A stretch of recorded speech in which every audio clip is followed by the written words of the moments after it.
Welcome to the Hudson Valley Disc Golf Podcast. This week's episode is sponsored by our newest Patreon member, Jake Huey. I started a sentence with this week again. On this no, I've already said episode. Damn it. This week we got Alex, Corey, Jaimen, Randy, and Tim. Joe and Evan are at various dubs, and they will be here shortly. One of these days, we got Jake Huey just came on Patreon. One of these days, I got to figure out what to do with a Patreon member. The idea of, one, I can't possibly do the episode any sooner unless we get about 50 or 60 more Patreon. If everybody who listens to this podcast, Patreons, I'll get this fucking thing out tomorrow. But for Patreon members, but that's probably not going to happen. There's got to be something other than, shouting out at the beginning of the episode. So if anybody comes up with anything, even Patreon members, any of you guys, let me know, because I'm all about the Patreon thing because it's great, but I just don't know what extra, because it takes a lot of time. The editing, Tuesday and Wednesday is mostly just editing. I have to do other stuff, but either way, we got a lot to talk about tonight. Last week, we didn't have time. We did not get a chance to talk about pyramid quads. Before we get going on that, does anybody have results for that? It's not PDGA, so I didn't see a PDGA page. And on Disc Golf Scene, you can still actually see all the team names because they didn't put results up yet, or they don't have results for it. Is there any way to find the results? Do you guys know the results? Anything like that? What was the guy's name? Oh, wait, Tony Stolo? No, David Campbell. No, Dave Campbell. Oh, Dave Campbell's the one that ran that? Mm-hmm. Yeah. Damn, those guys look like too similar, apparently. Is there a DG Leagues page that they have in the Massachusetts area? They don't have a Gorsage.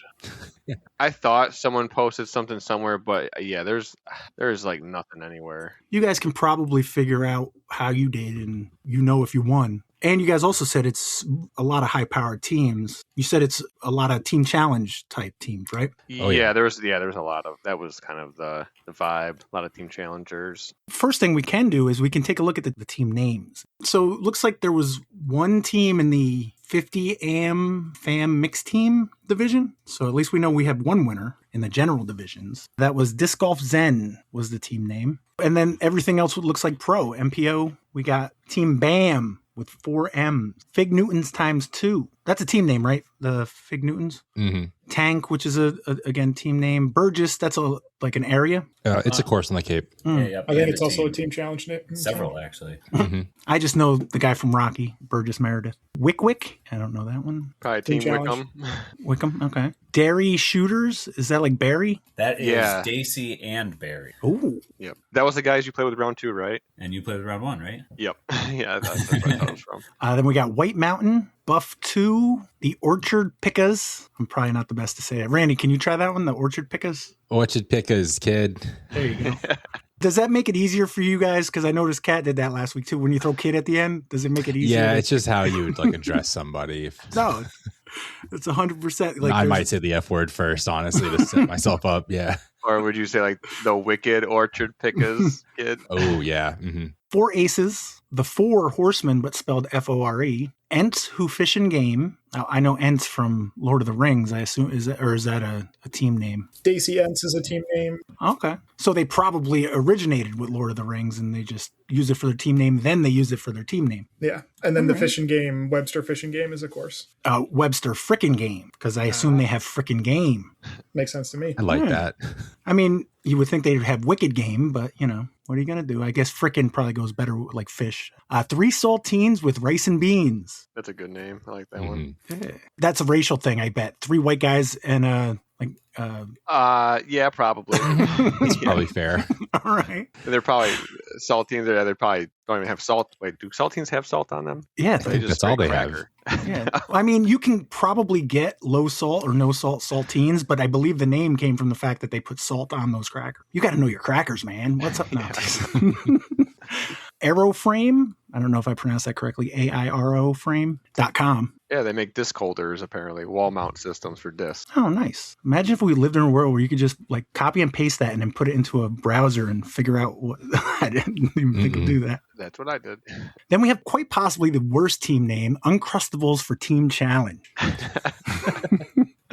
That was me, Kyle, Ethan Hatters, and Anthony Bohansky. Nice. My first question when we get finished with this is going to be, because it sounds like you guys you had 8 people at a time? Yeah. Mm-hmm. Yep. Yeah, so I'm going to ask how that works logistically. We got Dad's Weekend and Bachelor Party. So I think we played with them. I won't go too far ahead of it, but we played with those guys round 2, and I thought that like I asked him like, so are you guys just like, is this like a bachelor party weekend or like, is that what the deal is? He's like, no, this guy's last name is Bachelor. Yeah. Like, oh, okay. That's the guy that finished second to Ethan at that tournament, and he played us in the team challenge. Like that's a kid that was in Pitbull last year. Oh, okay. It definitely should not be in Pitbull. He should be on whatever team that course has for a higher pool. Then we got Those Damn Boys, DAM. Well, I guess damn, that's how you spell damn. The Tipsy Meese, MEESE, Meese, Tipsy Meese. It's the plural of moose. Oh, I thought that was mooses. Mises. I think it is mooses, but I mean, if you look at goose and you got geese, like why wouldn't it be meese? It's moose. No, that's fair. Well, if it's deer, see, I just blew your mind because that's got 2 E's already. What do you do there? Oh, you just keep it deer. Oh, that's how it is. Oh, so it works there too in a more roundabout way. Bissell Babysitting Service. I assume that's who they called. Bissell, isn't that like a cleaning device? Mm-hmm. Okay, so I'm sure there's something. And then this one we've been waiting for like a month now. 61 loads. Much more innocent than I thought. So it's really not that crazy. We set up a group chat with the people interested. And Adam, I think just to make sure, said, Jaimen, do you want to play this tournament? And Jaimen said, I'm Gain instead of I'm Game. It was a simple typo. And someone responded with an image of a large bottle of Gain laundry detergent. And at the bottom, it says 61 loads. And we were all children and thought that was hilarious because one of us responded 61 loads. And that's it. That's the name. Okay. Jaimen, you did say it's innocent. It is innocent, but it's really not if you break it down. But we don't need to. So it's Adam Nelson, Jaimen Hume, Jay Gorsage, and Randy on that team. So this was at Pyramids. Who wants to tell about the format? We know it's quads. Every team has 4 people on it. There's 2 teams per card. So there were 8 people on every hole. We played a mix of blue baskets and are they white, silver? I don't know what they call them. Yeah, I think white. On some of the longer holes, they would break it down like you'd play the short basket and then you'd play a short tee to the long basket. So it was like, 120 foot par 2 kind of thing. And then we also played a 6-hole loop, like the gateway version of the marksman basket for a total of 30 holes each round. Now you're only playing 2 lies, so that helps. But having 8 people tee up, was it laborious or did it run smoothly? I felt like it was super smooth. It was hard to keep track. It's just hard to count to 8. And it took a little while, but I never felt like anything was dragging. It was super fun. Yeah, at any point during the day, someone would forget there was 8 and pick up their bag and start walking, but it wasn't that big a deal. And I mean, the rounds took about the same amount of time as a normal round. And in fact, I think somehow it was faster, even though we played 30 holes. It was done pretty quick. I think we were like under 3 hours or 3-ish. Yeah. Well, the fact that it's mostly MPO probably helps as well. You guys aren't playing shots that are probably scattered as much as if it was a bunch of AM. Yeah, I think we really only had maybe one backup, and that's because there was this par 5 that theoretically your whole group could only make it 150 feet off the tee pad, but even that, and there's a lot of spots where, say you're throwing at the white basket on a hole that after that you play from this alt tee pad to the blue basket of that hole, so you might be kind of close to where other people are throwing, but most of the shots were short shots. It was 30 holes and it was probably 20 ace runs, so you wouldn't really have to worry about some too crazy shots being thrown. Well, Corey, how was your team's round? What was it again? The Uncrustables for Team Challenge. Yeah, how'd that go? Yeah, so it was myself, Kyle Hirsch, Anthony Bohansky, and Ethan Hatters. We played with those Dari Shooters guys round 1. It was funny. One of the guys on their team, at first I didn't know what the hell he had in his head. I thought it might have been some type of religious thing, or it kind of reminded me of a Shriner's hat without the tassel. The dude was playing it in a flat brimmed hat that he cut the brim off. Mm-hmm. So I'm like, what are you even wearing a hat for? That's literally the only purpose of the hat is to wear a brim. And it was just the wildest thing I've ever seen as far as hat attire. But no, we had a fun card. There's 30 holes. The goal is to shoot 60 or better. Aren't you the guy who wears minis on his hat? I mean, that's kind of a weird hat too. I will say that's kind of crazy, but still not as crazy as cutting the brim off my hat. I mean, I've been playing for over a decade, and I've only ever seen one dude wearing a hat with a mini on it. So You'll see more. Just give it time. Oh, I avoid those people, but I'm sorry. Go ahead.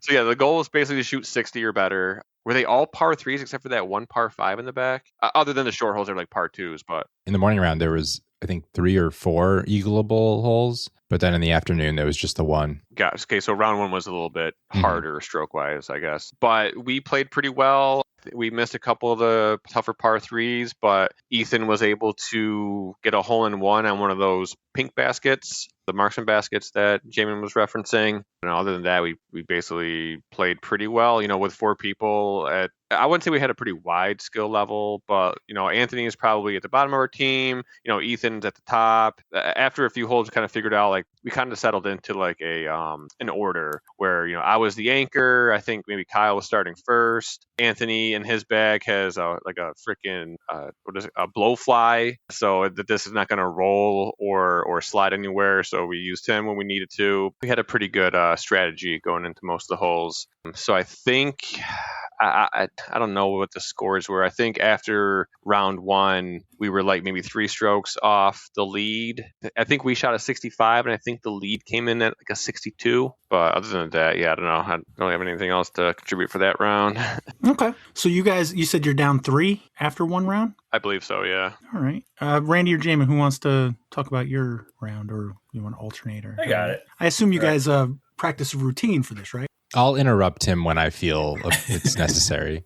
That's cool. We were playing with the Burgess guys first round, which honestly, some of those guys made Randy look like he's never been to Massachusetts in his life. Those were the most Boston-y Bostoners I think I've played with in a long time. They're super nice though. One of the guys, Joey Antosca. Okay. He's a guy I used to play with a lot. He's one of those used to be the kid golfers, kind of like Keelan Dunn and Zach Longiel, who, growing up was just super, super good and then kind of turned into an adult. And so I haven't seen him in a few years, and that was super nice to play with him again. It was super fun. We started on, what was it, hole 10, way down by the stream. Yep. I don't remember any of their names except for Joey. Oh, Dan. Joe stepped up and he put it pretty close, but they were already 15, 20 feet. Who went first on our team, remember? I think we had an order. I think it was Adam, Jason, me, you. Oh, yeah. We thought a lot about this order on the way down to the hole. Mm-hmm. But yeah, no, it was super fun. I'm not going to give you every single hole but it was a lot of fun. Super good round. We hit some putts. We had some eagles in there, a lot of solo eagles. So that was cool. Everybody kind of got their time. Jay was just lights out with the putts. I felt like every single time, oh man, we might not birdie. Jay would hit a 50 footer, but it was a super good round. Good guys to play with. After that first hole, I don't think we did the same order once again.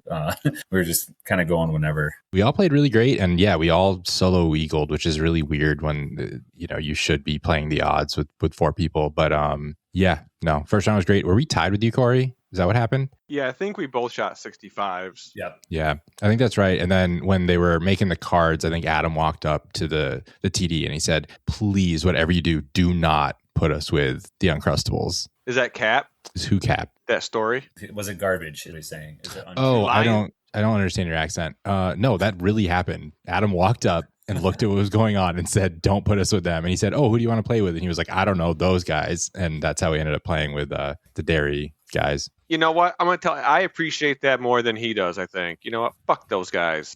I'm glad we got to switch it up.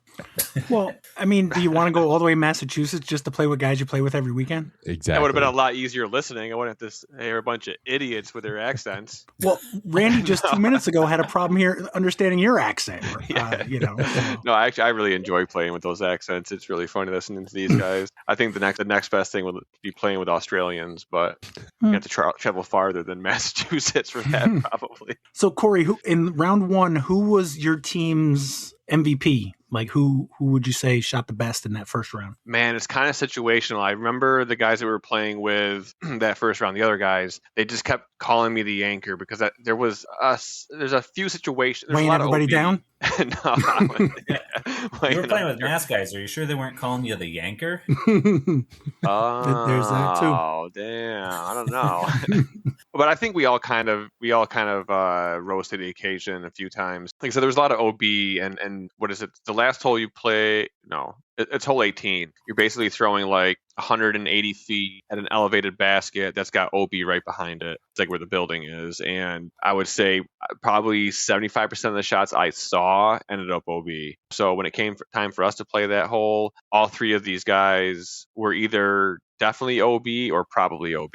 And so I had to, kind of lock in for that and not take a dumb 3 on an easy 2. But I think that really tough, like par 5 in the back, Anthony shanked one miraculously. It was beautiful. He went through probably the tightest section of woods on the course and just blitzed straight through it all to give us a chance for, it was a par 5, right?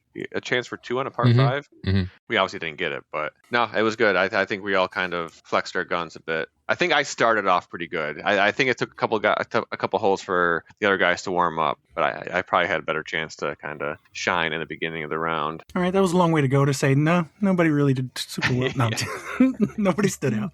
I will go back. No, Ethan acing that hole was huge because, like I said, everyone's trying to get 2s on like every single hole. So any hole you can get a 1 on is worth so much. There were aces everywhere. It felt like people lighting off fireworks on the 4th of July. It was just like every 5 minutes there was a cheer from someone. There was a lot of rambunctious cards out there, and you're like, there's no way these guys are either cheering for par saves or people are just lighting up aces literally every 2 minutes. I think it might have been the first one. There was a lot of aces, but not as many screams as there was. Or people just got into the brewskis really early. I think all those things happened.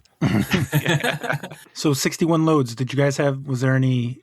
Would there be a round 1 MVP? I think it was kind of the same. Everybody kind of played their part. Adam laced the drive on the par 5, put it close on the water hole. Randy, you had the big solo eagle on that big par 4. Like everybody kind of played super, super well. And just like kind of kept it going. I think that entire round we had 2 pars. Yeah, I think we only missed the 2 or 3 strokes that were even like possible to get. I will say though, like when the tee shots were bad, I think you, Jaimen, pulled off like the hero tee shot, and then when it was the putts, it was Jay. Like it when the moment really mattered, like I think it was you two that kind of pulled it together. But maybe Adam did like the majority of the driving, if I had to give people credit. I mean, it was kind of tough if you had like an established like order of players. Like if Ethan's going first and he puts it close to the basket, it's like, okay, now everyone's got to try to ace run it. So that's where you're going to see a lot of like shinksky doodles. But that's fair. You played 30 holes, 2 rounds. So what was there anything in between? Did you even have how much time was there? Was there any kind of lunch or anything? Well, there was time. Yeah, we had probably done a normal lunch break. And for anybody who doesn't know about pyramids, it plays around Marshall Street. So all the discs you can see online in Marshall Street are in the store. So there's a lot of browsing going. I did so good. I didn't buy any discs or anything. I think I bought a soda. But other than that, I feel really good about what kind of soda? Random discs. I got a Mountain Dew. Oh. What did you get, Corey? Did you get something gross? I didn't get anything. Oh, you didn't? Some people were buying Moxie, and I don't support those people. I think that tastes gross. Oh, I thought I don't know, you had some kind of moral thing against it. No, it just don't taste good. Okay. Have you seen I think I saw it at Cumberland Farms, American Dew? They're rebranding, I guess, for the 250. It's called Mountain Dew. Is the label said American Dew. So was yours a bottle? It'll go great with my Freedom fries. No, mine was regular. So it was like a bottle that said Mountain Dew on it? Yeah, I mean, it was a can, actually. Oh. I appreciate Marshall Street stocking cans in their fridge because I think cans hit better. But no, it was just regular Mountain Dew. Well, that just means it's older. It's been sitting there. I don't think Mountain Dew ages. I think it stays the same. You're 100% right. So you guys are both down 3 strokes. How many people were at 3? Do you remember? How many people? How many teams? Because how many people? There was probably 30 of us. There was someone in first, and then there was someone in second that had one. They were 1 stroke off the lead, and then I think there was a 4-way tie for the position we were in. Sounds about right. Yeah. Yeah, and there was there 22 or 24 total teams? 22. So like we were pretty high up there. Looking at the rosters, I did not think that's where we would be. So pretty good. that lineup was stacked. I think it was 2 individual scores, like I don't know the numbers now, but yeah, it was like a first and second that were, alone. And then there was like a 4-way tie for third. Which team should talk about round 2 first? I guess us. Yeah. All right, Jaimen, start from the top. All right. So, What you throw on hole 1? That was our last hole. Yeah, I got to get through the other 29 first. No, I just know that we were playing with the guy that didn't have a brim on his hat. Mm-hmm. Super nice guy. He kept talking about how he went to the best PI school there ever was. He goes to WPI, right? Is that the one? Yep. So I thought you meant like a private investigator. The guy would not stop talking about how it was the best polytechnic institute of all time. He mentioned it like a dozen times. Which one was it? Worcester Polytechnic. Worcester, yeah. Oh. Any chance that he was saying it because he knew where you guys were from? No, he never said that at all. I'm just kidding. But can you leave that in just to piss Justin off? Oh, absolutely. Now that you said that, though, I didn't tell him the whole time that I also went there because I didn't want to talk about it. That's funny. Yeah. The salutatorian from the school I go to is going there. I just saw that today, so I thought of it. But we were playing with those guys. Dan Laviolette. He's played J Park. He's the Daisy captain, so I know him. They were just a super fun team. Right on the first tee pad, we're like, this is going to be a fun round. Mm. But yeah, super fun. Great guys to be around. It was a battle. I think it ended up, they started 1 stroke ahead of us, so they beat us, but we tied them on that round. So that's, but it was a blast. Just the whole day was super fun. There's not really anything in particular, except for a couple giant J putts that round. Everything else was pretty great. So how'd you guys end up as far as score-wise? We ended up finishing 8th. I think we missed cash by 1 stroke, which was kind of depressing. The scorecards are messed up. It was UDisc, and when they built the scorecards, they accidentally left holes as par zeros. And so you'd put your score in, and it would make it look like you were like 5 strokes off of someone else, but they just hadn't played that hole yet. So we were all sitting around waiting for our cash, and we thought we were in like 5th, which would have cashed, and then just like scorecards just slowly rolled in, and then all of a sudden we were just 1 stroke off, which is crazy when you play that many holes. I feel like we did a really great job. We only missed a few holes in each round. Yeah. I remember counting it, and throughout the day on anything that was not a par 2. So we parred all the par 2s. So that was 24 twos alone right there. And then on all the other 36, we only parred 3 holes and we still took 8th. So it was some good shooting all around. Yeah, we didn't have any aces. And I think you literally needed aces to score better than us. Yeah. I had I think a rim out, which was a little sad, but we were close. Yeah, we were definitely super close on a few of them. There was a lot of basket hitting, especially that second round. The guy without the brim of the hat, he had Luke? 3 splash outs. Yeah. Oh, he did. He hit hit chains and a good amount of chains at least 3 times. None of them stuck. Yeah, that was pretty frustrating to watch, but if only he had a brim on his hat. That's probably what did it. Yeah. That's super fun just all around. Hope they do it again next year. I know they're doing a triples tournament, but I kind of like the quad feeling. I want to do quads at a very difficult course because it was nervy when you're playing all must gets, Ooh. It would play different at a tougher course. Yeah. Hudson Valley Disc Golf Podcast quads tournament on Minekill. Wait, can you do doubles with quads? So you picked who's playing what hole for that doubles? Oh, now we're talking. Oh my God. Now, what about doing that at Minekill? I think there's too much thinking involved with that. I think it needs to be a course with more danger. Minekill is tough, but at the same time, it's just a kind of a distance competition on most of the holes. It would be more interesting at 501 or I don't know. Burbine's not that long. I was thinking of a course that is long and wooded. The back 9 of Minekill 4 times. Yeah. No, nobody. Okay. I won't be there, but I'm just trying to figure out you can put 2 people on each tee pad at Minekill, and then you play double basket doubles from each tee pad. Guys, there's 8 people on a hole. We don't need to make this more complicated. All I was saying was make it a harder course. Don't change anything else. Nah, complicate everything. All right, Corey, how about the Uncrustables? How'd you guys do round 2? Pretty good. It kind of felt like the same old from round 1. One of the holes, it doesn't matter what hole number it is, but it was basically 170 foot, slightly uphill. Basically, if you throw a forehand, you're just looking at it with a mid-range or a putter. Round 1, we saw a guy ace it. Round 2, Kyle was able to get that one, so we were able to get another ace underneath the belt. I mean, I don't know if Jaimen and Randy and them felt the same, but if you missed any hole, it felt like you were losing 2 strokes, basically. So there was a few holes that I think we threed them both times, round 1 and round 2. So we kind of felt like we were falling behind. Like I said, Kyle got that ace, which always helps. Yeah, I think we shot, I think it was a 62 maybe. Kind of thought it was going to be like a meh round, but once they got all the scores in, come to find out, we came in 4th place. Or I think it was a 3-way tie for 4th place, actually. I think there was an outright leader, there was a 2-way tie for 2nd, and then there was like a 3-way tie for 4th, I think. And kind of figured that it wasn't really going to mean much, but it was $200 a team to play, so $50 a person. And 4th place ended up paying out $116 per player, so whatever, $464 or whatever for the team, which was surprising. But yeah, 4th place out of 22 teams with the talent that was there collectively playing that tournament was pretty satisfying. I think Kyle signed us up for that, and at least me and Ethan just gave him the money right there. Like, oh, we didn't pay you for this. Well, here's $50. Nice. And then I think, did you guys go to the clam box after? Oh, yeah. Yeah, we did. Yeah, so you guys went to the clam box. I got stuck at the course for like another hour for freaking the kids and Bohansky to throw around some more. So I think we just hit Chick-fil-A in the back in a classic manner. Were they not old enough to get into the place that Jaimen and Randy went to? There's too many ingredients in that place for Kyle to want to go there. I think Ethan was dragged to the clam box this weekend, so at least he got to experience it. We did go to the clam box this past weekend. Yeah. And Kyle was there too. Made sure he dragged him there this time. Kyle get a grilled cheese. Close. Oh, that's sad. I got actual fish, and Gorsage, Ethan, and Kyle all got macaroni and cheese. So Kyle would go to a Mexican restaurant and order like a burger? I think that actually has happened. I feel like me, Jaimen, Gorsage, and Kyle went to a Mexican restaurant together. Did you just say Taco Bell was a Mexican restaurant? No, it wasn't Taco Bell. It was an actual. Okay. I just struggling. All right.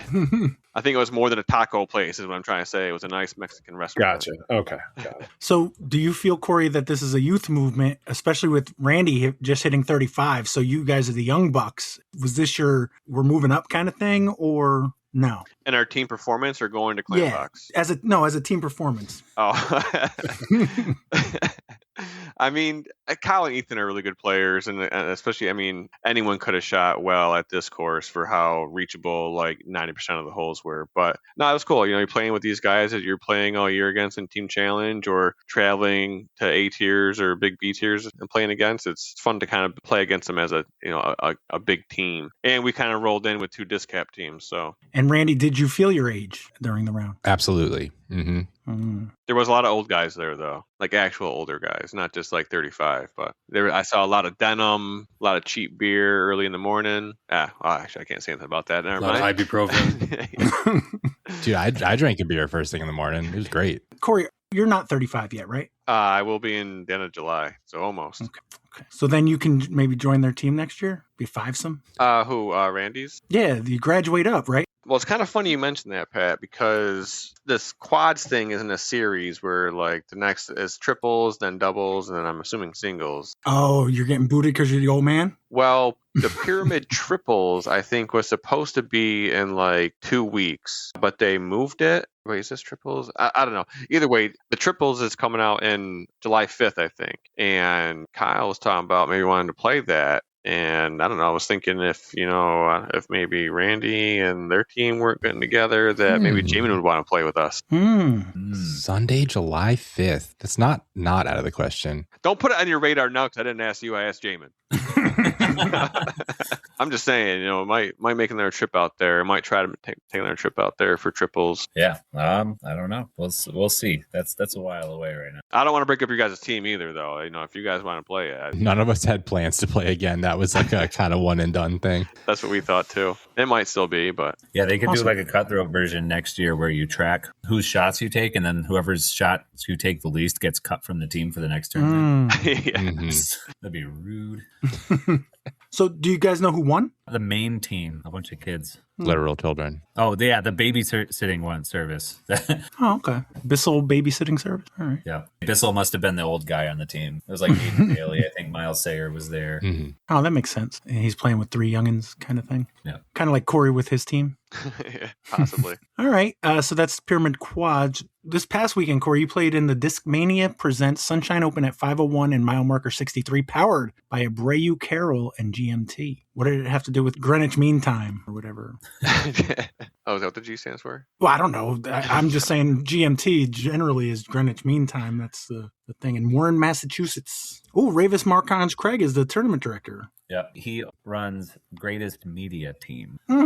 Not Greenwich Mean Time. Okay, that makes sense. And Stephen Abreu, potentially by Abreu Karol, is the assistant tournament director. So we just explained all their sponsorships. 221 players? Goodness. Yep, it was 2 different pools, playing 2 different courses, 3 rounds over 3 days, 1 round a day. I know Bobby Hallam played MA1. He finished just outside the cash line. I'm not sure if anyone else played in other divisions, but playing an MPO was myself, Ethan Hatters, Kyle Hirsch, and then Jay Gorsage played MP40. We were basically in the same pool, so we were able to play the same courses at the same time, and we decided to get an Airbnb together. We were basically right in between both courses. It's like 501 and mile marker is maybe 30 minutes apart. 25, and we were basically 10-ish from each, it felt like. Being that Gorsage is in the old man group, he had the earliest of tee times each 3 rounds. So he went out there early on Friday. Me, Kyle, and Ethan decided to check out Crane Hill on the way out there. At 501, there is 0 space to like warm up outside of throwing into a net or putting in a basket. So checked out a new course, spent some time there. I think actually all 3 of our tee times were back to back to backs. I think Ethan had the first one. I was right behind him, and then Kyle was behind me. We were playing 501 on their greens odds blue evens layout, which is all the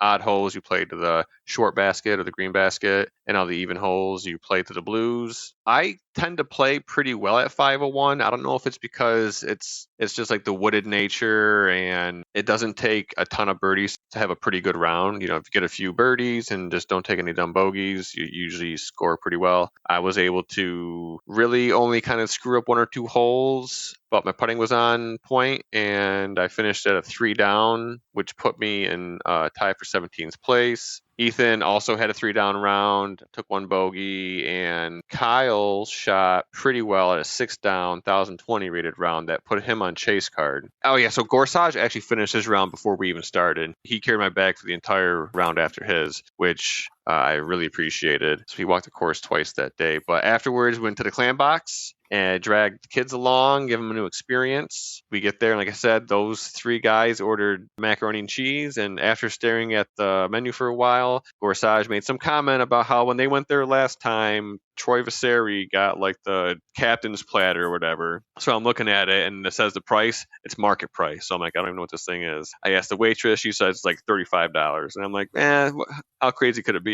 Buying fish, it gets kind of expensive. Let me tell you, when they brought this thing out, there was 2 waitresses carrying it over. Like they were both holding the plate, bringing it to the table. It was a mound. It came with like onion rings and curly fries and scallops and hush puppies and clam strips and calamari and a fried fish fillet on top. Needless to say, I didn't eat it all. But I don't think I will just blindly splurge on dinners after, because none of that stuff that I just listed is something you can like take home and eat it after. It's like it's one and done. So I probably wasted $12 in food.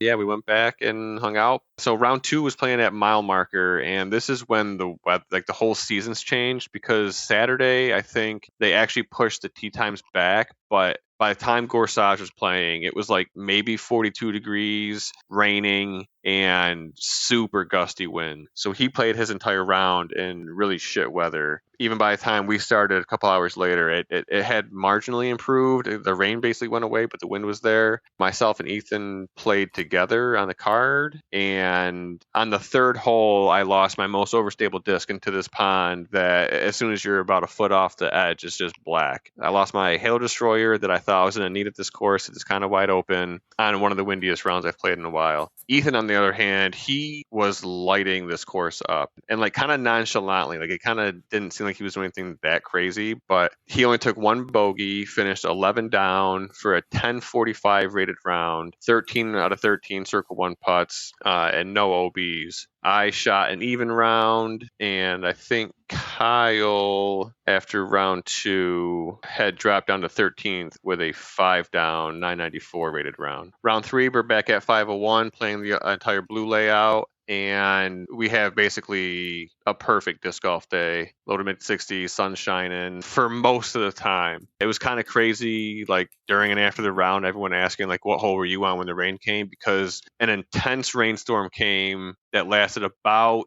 10-ish minutes, so probably an entire hole for whoever was out there playing. The card that I was on was in a backup the entire way. So we got to this section of the course where it's kind of it's like an average length par 4, but we had probably a 10-minute wait ahead of us just from one card. We had enough time to run from the course, traverse the swamp, get to this parking lot, grab our umbrellas, and come back before we even had to throw it, because you could like smell it in the air that something strong was coming. And it dumped on us for that entire hole. That was, I think I had a bad hole before that. That was like one of the scenes of like one of my bad holes that round. I was able to keep it mostly clean for this time. A 2-down round. I think round 3 rated 2 strokes worse, or well, the rating was two strokes better basically because of the rain, which for me was 1,000 rated round, but still kept me, I think, 3 strokes off the cash line. Which for me, I'm just happy that I even have a chance to cash at an A tier, especially with some of the people that were here. I mean, Simon Lizotte was there, Harry Chase is there, all these other big name Massachusetts players, Brad Schott, David Fleck, Duncan was there, Matt Miller even came out from Central New York. But there's just like a really strong, and that's not even scraping Gillis the surface. McDougall, did you say him? Gillis was there. Yeah, how can I forget the coolest name in the Northeast? Mm-hmm. Or I guess wherever he's from, or wherever he is now. No, Kyle Moriarty. But Kyle and Ethan, they kind of had tough goes at it. I think actually Ethan, me and him tied in this round. Kyle shot a little bit worse, but Ethan was able to hang on to a top 10 finish with a 15 down overall, finishing in 9th. And I think Kyle actually had to birdie his last hole, which hole 18 is fairly soft, to get into the cash line. Or, yeah, because was there a big tie in 21st? I think top 24 paid. Yeah, so Kyle birdied his last hole to get into the cash line. And you beat Ethan by 1 stroke in round 3. You said you tied. Oh, he shot a 1 down. Yep, you're right. You got to get them while you can, is all I'm saying. Yeah. RJ Cherkis, forehand only player. He, I think, was leading through the first 2 rounds, and he had Simon Lizotte on his back. Kyle Moriarty was right on his back. Harry Chase was, I think, 5 strokes off the lead. By the time round 3 came along, I basically watched that lead card play hole 17 and hole 18, and I think at the time there was still a 3-way tie at 25 down. Harry Chase, Simon Lizotte, RJ Cherkis. Hole 18, I don't know how far it is. It says, I think it's like 600 feet downhill. For these guys, they can actually get to the basket for an eagle chance. RJ kind of screwed his shot up. Harry and Simon both smashed their drives and had almost kind of eagle battle putts. I think Harry was probably about 50 feet away and Simon might have been about 65 or so. So Simon's up first. He tosses his putt up. It barely misses the basket, and hole 18 at 501 has OB like 10 feet behind it. Somehow stays safe. Harry's next up to putt, and he drains the eagle putt for the win outright. No playoff needed. And the whole, like, everyone that was there kind of erupted for him. So I'm pretty sure you'll be able to see all that on the Greatest Media Team YouTube channel. But it was a really, really cool ending to a disc golf vacation weekend, basically. Nice. You could also check out Greenwich Mean Time. I don't know if you'll find it there, but you can check it out. You mentioned top 3. RJ Cherkis came in 3rd place, minus 25. Simon in 2nd at 26. And Harry was your winner at 27. Just to point out, Harry's rated 1025, Simon 1033, RJ Cherkis 997. So that's, nothing wrong with that. And forehand only, you said? He's forehand only. He shot a 1039 round 1 and a 1070 round 2.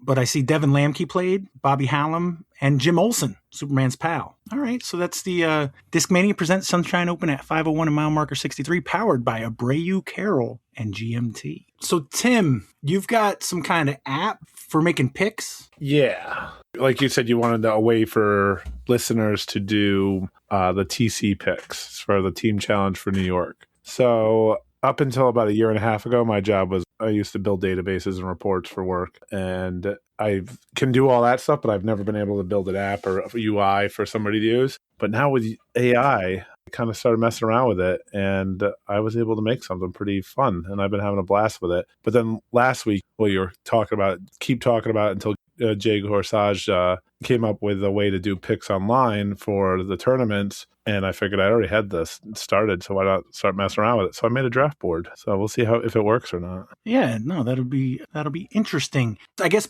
before we start, we have to figure out how many picks. Yes. What are we picking? Are we doing a dark horse? Blah blah blah. Jason, I know you've been here for a bit, and I appreciate it. Are you good to stick around? Yeah, no, I'm good. Okay, cool. You guys hear me? Yeah. Right. Yes. I'm sorry. It sounded like Jaimen playing the trombone for a second, but Oh no.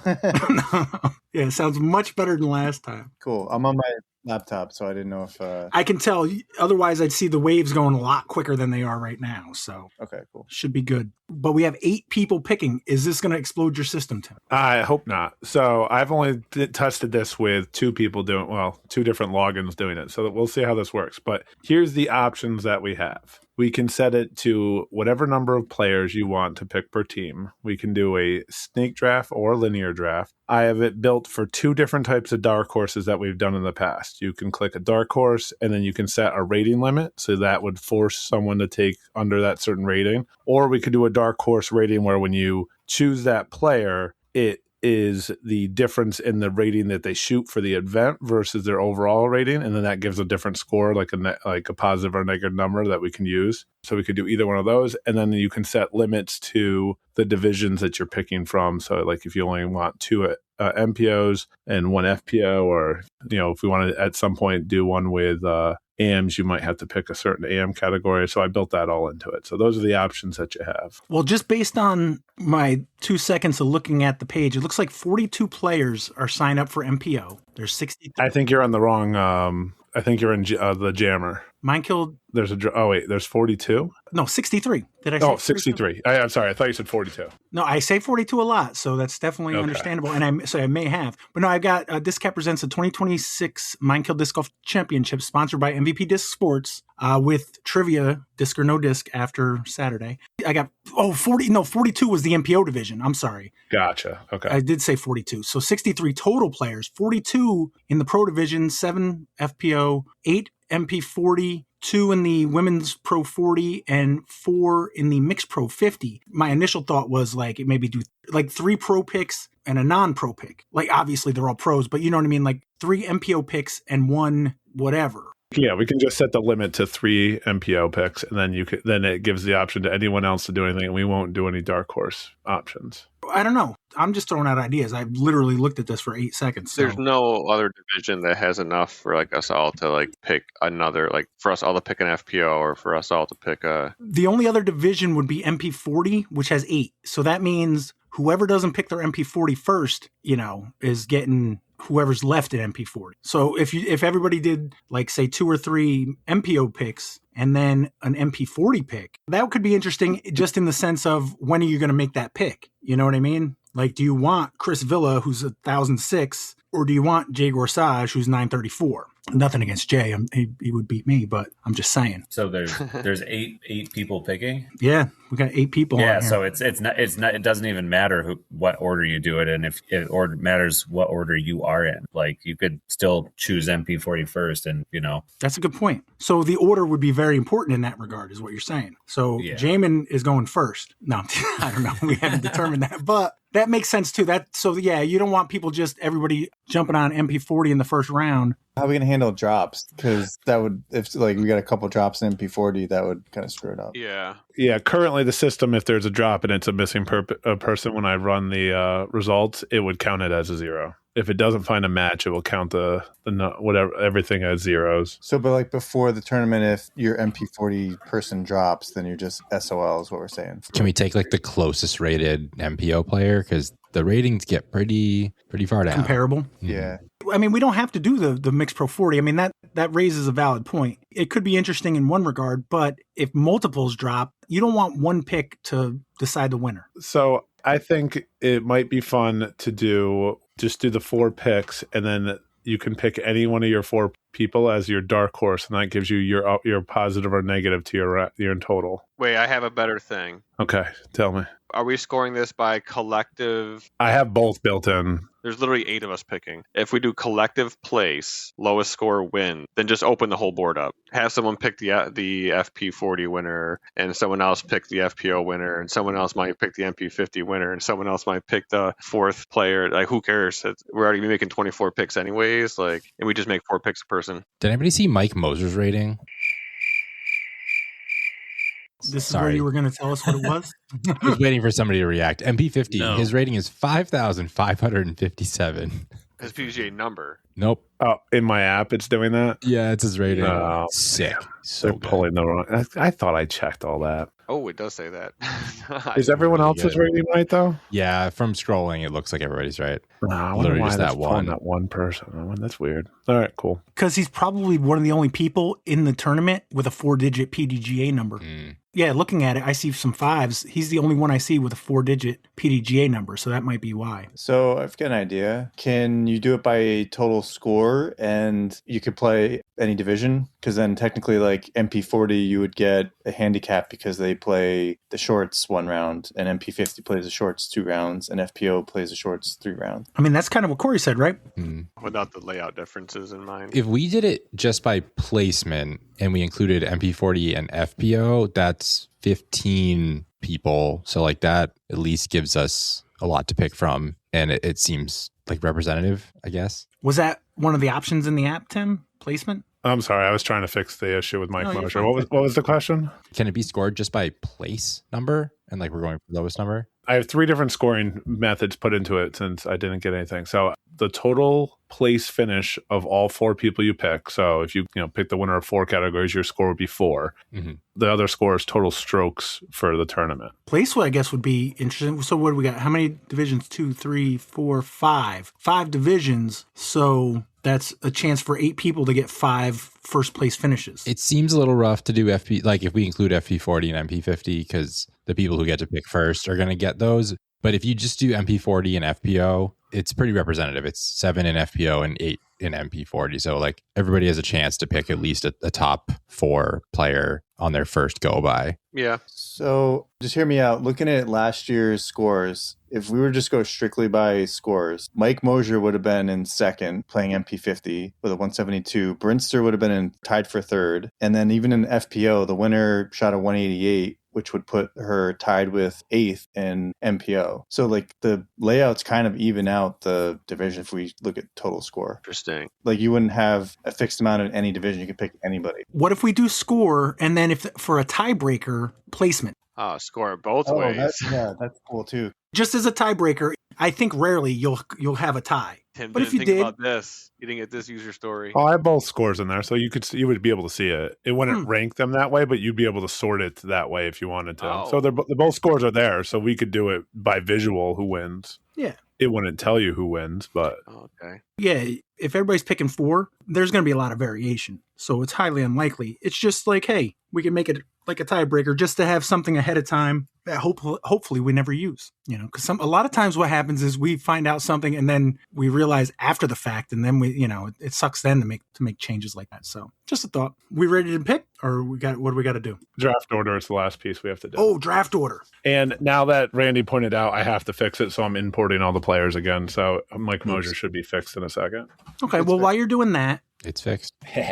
Unless somebody can think of a better way, I would just go based on when everybody signed in. All right, you got to tell me what that is, Pat, because I'm always at top. I was just giving a second for anybody to refute, I object. No, I'm just kidding. I don't care. Actually, I was going to say Jason might not, because we will do snake. Okay, you want? I'm sorry, snack.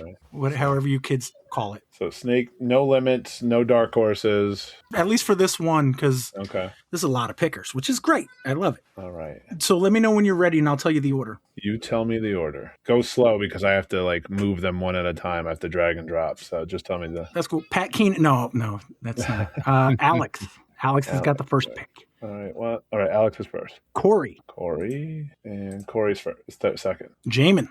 Oh man, he's all over. I know he spells it weird. It takes a while to find it. I get it. I think Randy was on before me. I'm just going strictly by my screen. It's the fairest way I can see. All right. Okay. So Randy's fourth then. Cat Bemis is fourth. The thirst trap. If you want to himself. put Randy, that's cool too. Kitty Cat is fourth. All right. Yeah. And then Tim. Yep. They call Evan him Joe. Tim. Evan Joe Jason. All right. Cool. Set. Let me save this. All right. That should be good. good. And then if we go to the tournament page, it now has the draft board in snake order on the left-hand side. It gives you the draft history. As you pick, it will give you the whole line. And then it should have the teams that you see as they pick them on the right. You can create your own team name. Wow, I got Killer Stoney, Bustin' Crusts, Team 8, Thirst Traps. Oh, Randy, you sneaked it in. You have to say hashtag. You have to say the whole thing. Hashtag Thirst Traps of HVDGP. Team 1, Tim Goyette. Head Lemon, that's Evan. Josie, Team 4, and Lasasso Family Sweatshop. Making them sweatshirts. So let's see how does Alex, Killer Stoney, with the first pick in the Discmania Presents the 2026 Minekill Disc Golf Championship, sponsored by MVP Disc Sports. Who you got? Just to confirm, we're looking at total strokes right now, right? Yes. That's how it's built. Total strokes, total combined points, and then since we're not doing a whatever, it doesn't matter. The dark horse. So yeah, those are the two that will appear the scores. But yes, we're doing the second one as a tiebreaker. Okay. So yeah. And I did update the code, so this should update instantly when someone picks. It should take like 1 second for the page. This page refreshes every second, so it should be pretty instant to see that the pick's been made for everyone. Jaimen's already changed his team name, so it's definitely updating pretty 6, quickly. Damn, they've poisoned our boy. Tim's changed his team name. Yep. Well, so did Josie. Yeah, so I'm gonna go with Mike Mosier. Ooh, and it worked with his 5,000 rating. Of course, you go with Mike the Mosier. icon, so bright blue. Ooh, Oh, Bustin' and it's your Crusts. Corey Guns. Who you got? This is harder than it seemed. I'm taking Eden Fornoff. Is that FPO? FPO, yep. Okay. Yeah, that doesn't show up on here, and I'm not judging Oh, that yeah, it good doesn't. call. Like, it doesn't know. I don't know what. Like, Mike Mosier is what, MP50? Oh, gotcha. Yeah. It's only in the draft board that it appears. Oh, that's a good. Hey, that's a good. I'm gonna take a note. I'm taking notes. It's all good. But so Alex got Mike Moser, Bustin' Crust got Eden Fornoff, and Team 6-7, Jaimen 6-7. Right. This is set up for Snake? Yes, it is. You can see it on the draft board on the left-hand side. It should show that it goes, Jason, 8 and 9. Jason. I'm going to have to go with the chalk and go with Jonathan Borzik. All right. Before Thirst Traps of Hudson Valley Disc Golf Podcast, Randy, your next pick. Just to clarify, we got FP40 and MP50 on here. So we're doing anybody, right? We had talked earlier about, but it doesn't matter because we're just going total stroke. Just clarifying. That's what I thought we were doing, is just pick I think so anybody. too. That was what I suggested. Okay. The only thing I'm not sure of it is, so if there's a drop, then did we decide if that's 0 or if it's closest rated, or how does that work? You got to put it in mind with your picks. Don't pick someone that's in a drop. Okay. The problem would be I'd have to re-import the data, and I don't know what that would do to a finalized draft. We don't want problems. We want solutions. I could fix it. It would just have to be a test that I'd have to do to see what happens. Because this page will change when we finalize it. So I kind of want to show you what that looks like too. Now, Tim, if somebody drops, they would just get a 0? Yeah, they want to get counted towards the totals is what happens. Yeah, we could just do that. Okay. It depends on when they drop too. No offense, Jaimen, but if Jonathan Borzik drops out tomorrow, if we have to, we can use pen and paper to figure out. We'll write it down, whoever your replacement is. If Tim can fix it before then, great. But if not, we'll have it as a backup. I'm cool with You that. know, Let's it's all work in procrastinate a progress. solution. Let's wait till the deadline, and then we'll just figure something out. Yeah. I mean, I'm pretty sure I could fix it if it came to it. A lot of it depends on when the person drops. Yeah, I agree. That makes sense. If you have the chance, you can make a replacement, but he might not be able to work it into this. If they drop before the tournament starts, you get a replacement. I already know I can fix it because I already built in a undo draft. So I would undo it, re-import, save the teams, add the different person to his team, and then push it back to the finalized form. So it's already built in to fix it. It's just I'd have to know. No, because I would be able, as the admin, I'd be able to go back before the results were imported. Yeah, we could fix it. It's fine. Yeah. More importantly, Randy's had way too much time on this pick. I was going to say, where's the draft clock, Tim? I'm not seeing that because Randy's definitely out of time. No one has stopped talking. Well, you could have clicked draft. You don't have to say it simultaneously. I just learned. I guess that would not be good podcasting. No, it's fine. I'm not saying it. Dylan Cappuccioli. Mm-hmm. There you go. Pat will announce the picks. Perfect. With the 5th pick, 1/2 a camel, Case Corey, Tim Goyette. All right. Yeah, I'll just go down the list. I'll take Wyatt Mahoney. Damn it. That's what I was going to do. Well, what are you going to do now, Head Lemon? What am Evan I going P? to do? I will continue down the line with Miles Sayer. Right. Chains Addiction. Joe C., who you got? Hey there, guys. I am going to go with Steve Brinster. Partly because Jason just mentioned he was like top 3 last year based on that's smart. I would totally He was, agree. and I'm looking at last year's tournament and looking at all the scores. So he was next best available. Oh, Jason already finished both of his picks. Chris Villa and David Fleck, and it's back to Chains Addiction. All right. When you deal with the Lasasso family sweatshop, they're quick. They get that stuff out. They get it done. They don't. They get punished.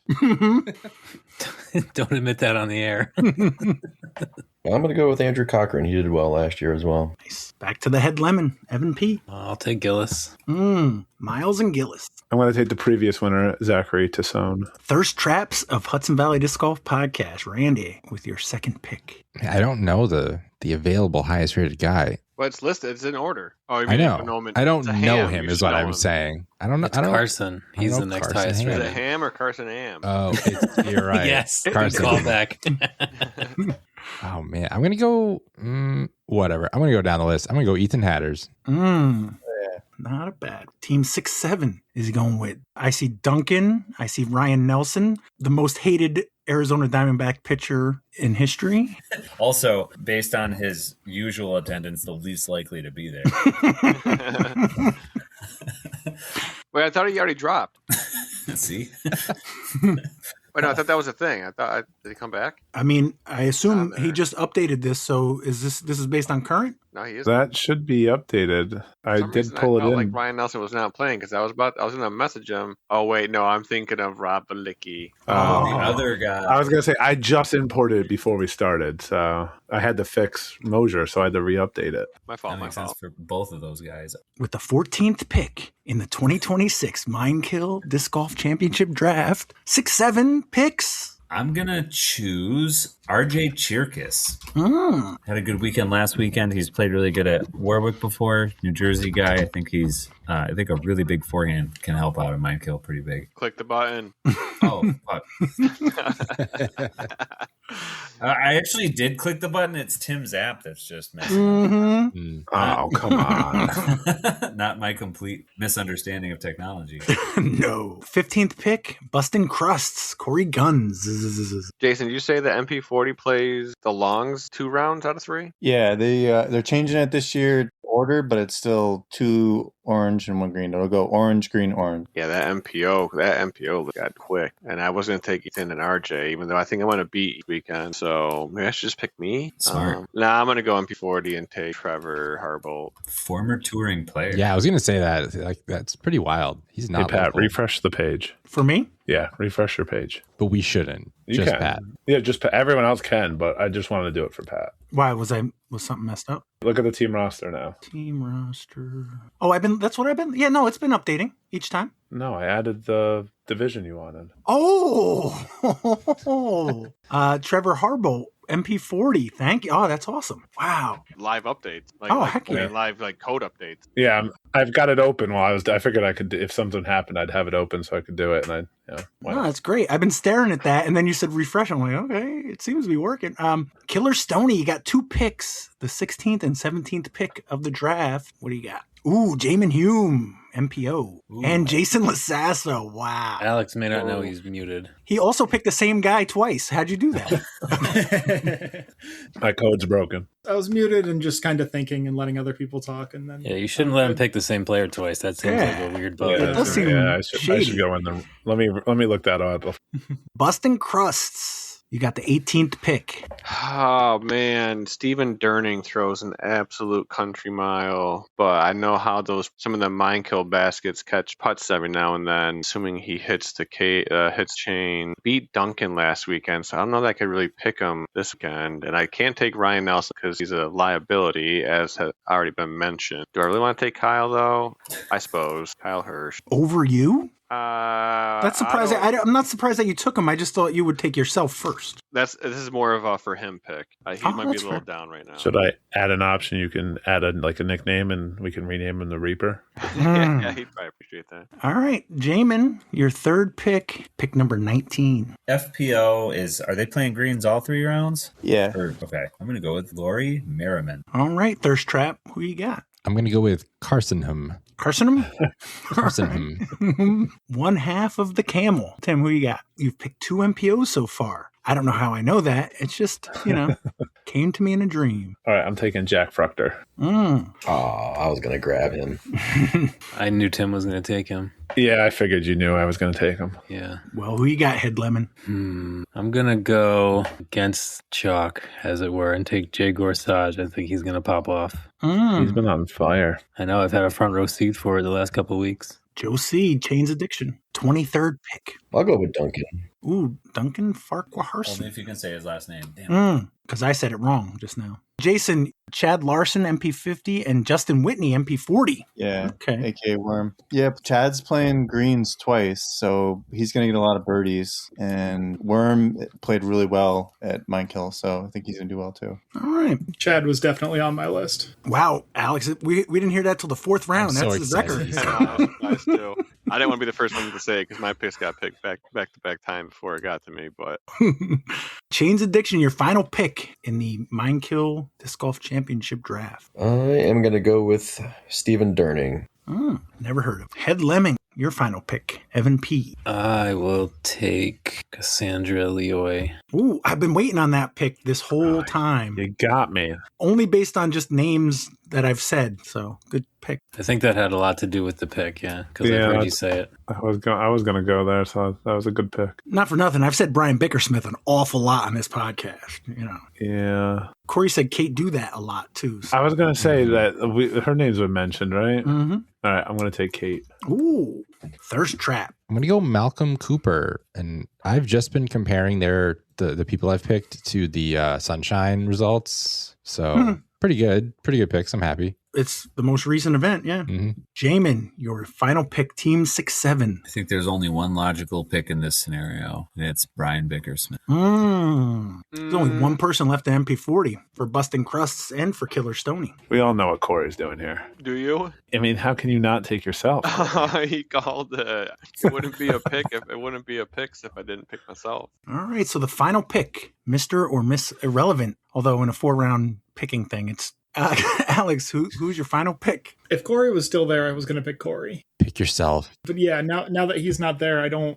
You can pick yourself. Well, you got the koala, you got You're still out Michele. there. I am highly considering taking myself. I mean, there's a lot of other picks you can take other than yourself, but you could take yourself. That's the thing, Corey. There's several picks that I could take. Tucker the Koala is still out there. Alden Slack. Ryan Nelson, Megan Mercier, Kat Bemis. Sweet Lou Garcia.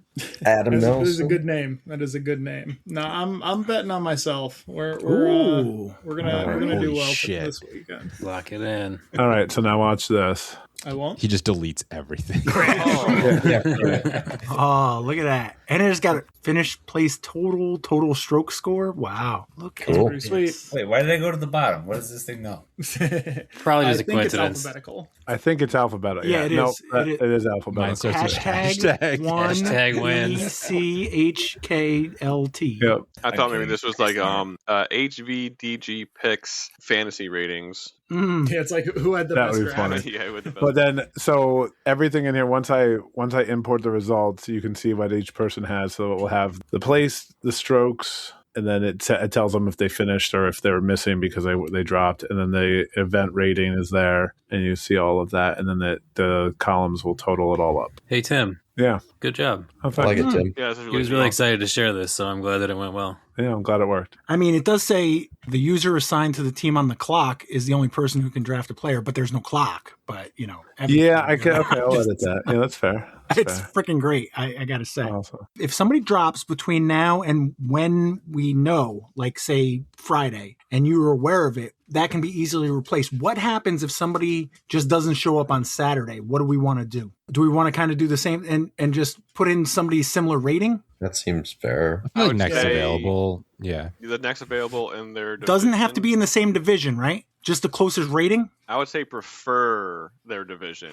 Like Prefer if the you- division. Yeah. We could also, like, that could be a debate as well. Like, yeah. Sure. Okay. But yeah, we'll talk it out. But yeah, I forgot. I built it so I can reopen it and change things if I need to. So it's there. Nice. Awesome. And then there's the New York Team Challenge that I could show you what that looks like. But we can talk. We have months to talk about that if you want. Is there a way to share the picture, or if I'll just do like? Here, let me add one. one, so you can at least have so you can see what it looks like when there's when there is a pick there. Let's see, who do we want? Let's do this. I know this is riveting. What about a DNF? If they play like 2 rounds and then DNF, same thing? They get credit for the rounds they played currently, but then they would get a 0 for the round that they DNF. So if they completed 1 round, all of that would be added in, is the way I have it currently. So, but then that would mess it up because then they would have a lower score. Yeah, I thought like that was one of the things I haven't like.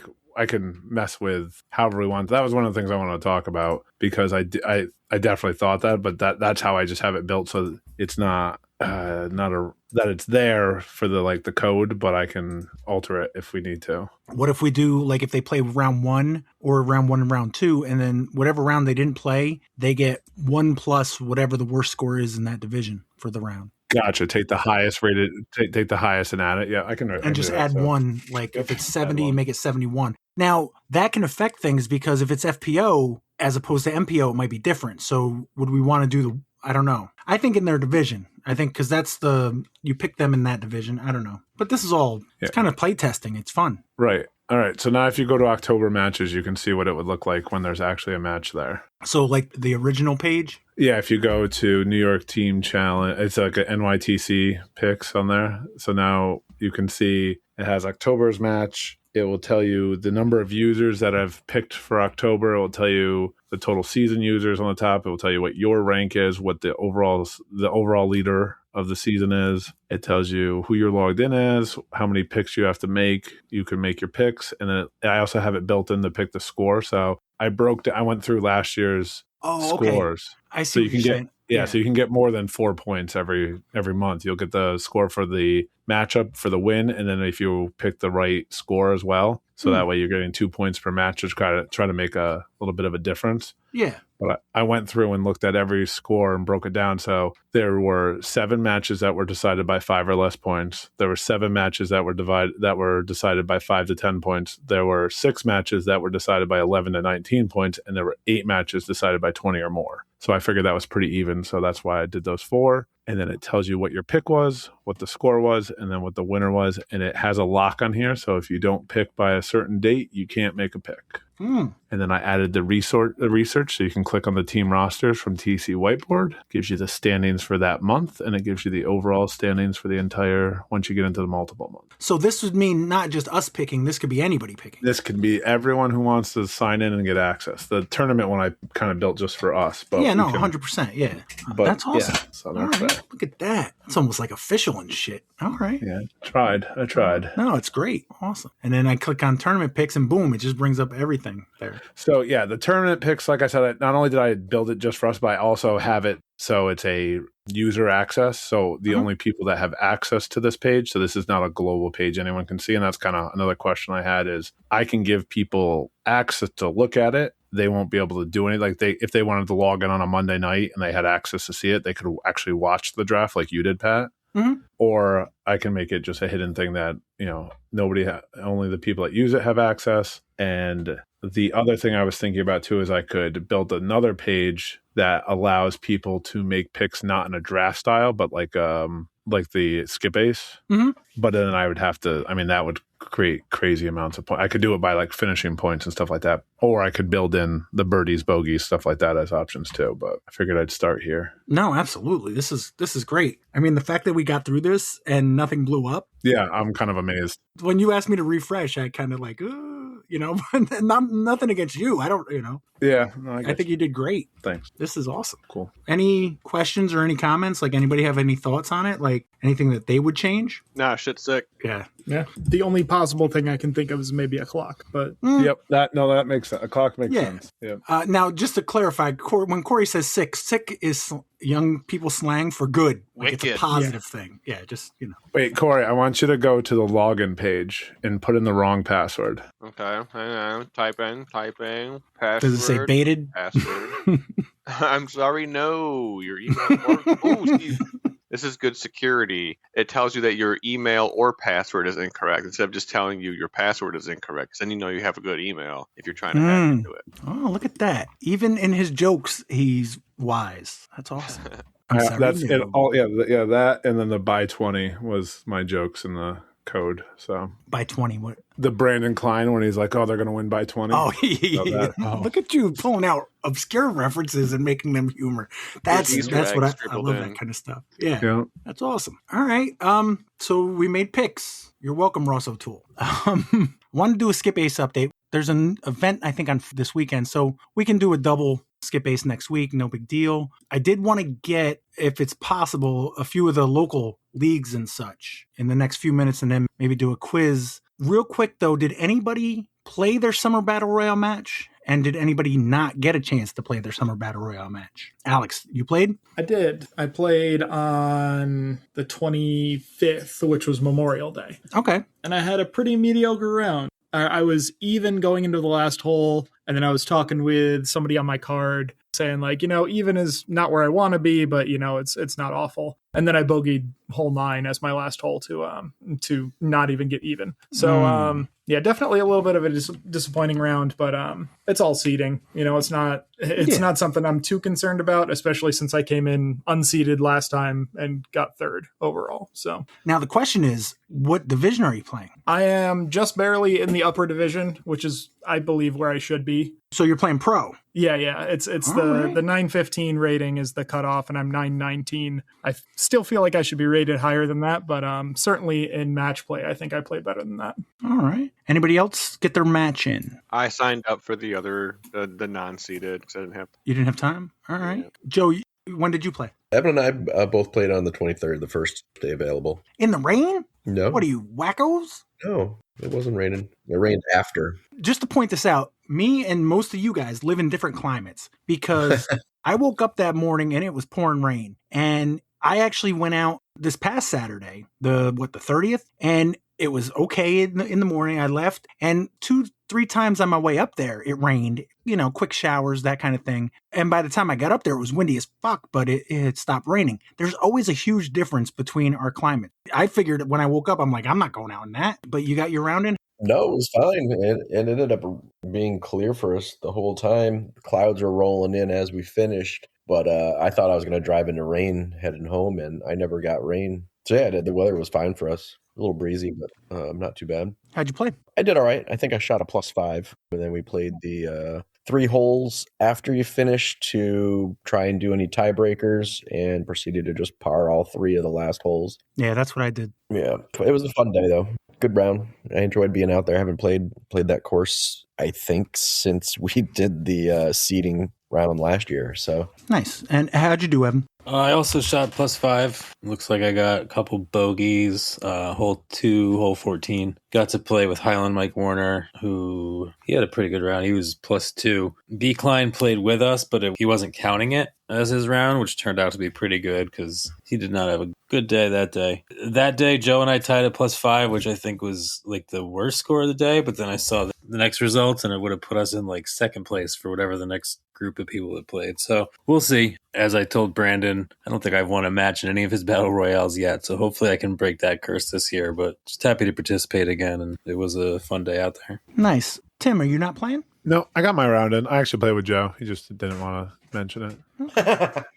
I mean, you are very hard to notice if you're playing. Yeah, around, I was, so I was behind all the trees. Yeah. No. You beat me, Tim. I didn't really want to highlight that. Yeah, that's fine. Yeah, I beat Joe by 2 strokes, and I was putting terribly, but throwing the disc really well. And I triple bogeyed, as Randy would say. I played hole 4 like an amateur. Somehow managed to take a triple bogey on that one, and then proceeded to go birdie, birdie, par, birdie, birdie. And then for the extra 3 holes went par, birdie, birdie. So I ended my round really, really well after taking a triple bogey that kind of screwed everything up. But yeah, I shot +3. It was a good round. Nice. Jaimen, are you playing this year? I've been so busy I haven't even thought about it. Like, I've not read through anything. So is it still open? From what I understood, he said he was gonna post something Sunday or Monday, and I hadn't seen anything yet. So I mean, I think even if he posted something, you could probably, I don't know when he plans on starting things. That's the only thing. Like, I don't know when rounds actually start. So that would be my only consideration. But I would, if you're interested, and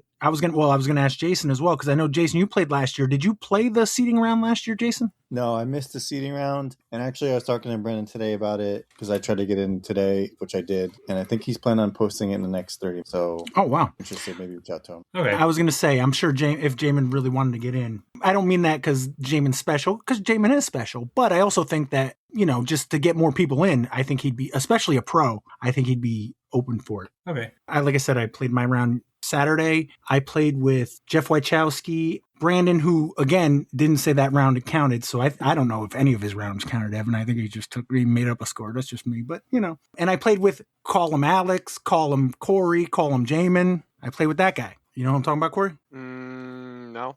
I used your joke. Corey. Call him. Oh. Call him. Yeah. Graham.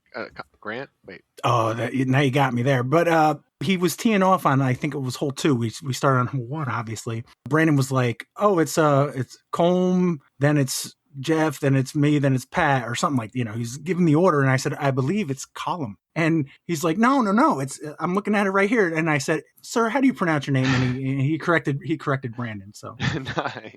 And he also heard from Randy and Kat that his name was mentioned a lot last week. So on the way home, he may or may not have listened to it. Oh, there goes Brandon. Brandon, a little sneak peek bracket for you. Ooh, can we say timing?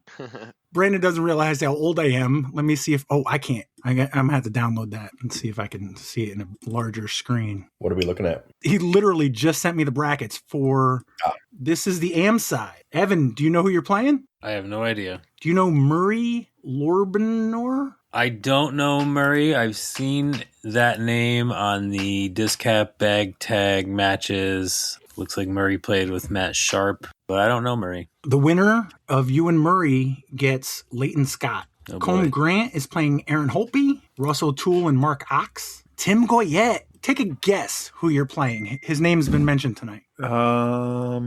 Mentioned tonight. He just sent me the pros. I have no idea. Am I playing Brandon? You are playing Jeff Wachowski. Oh, wow. Look at that. I don't think I've ever played around with Jeff. Like, actually played with him while he's throwing discs. I've walked with him a bunch. The winner of that match plays Jamie Borge.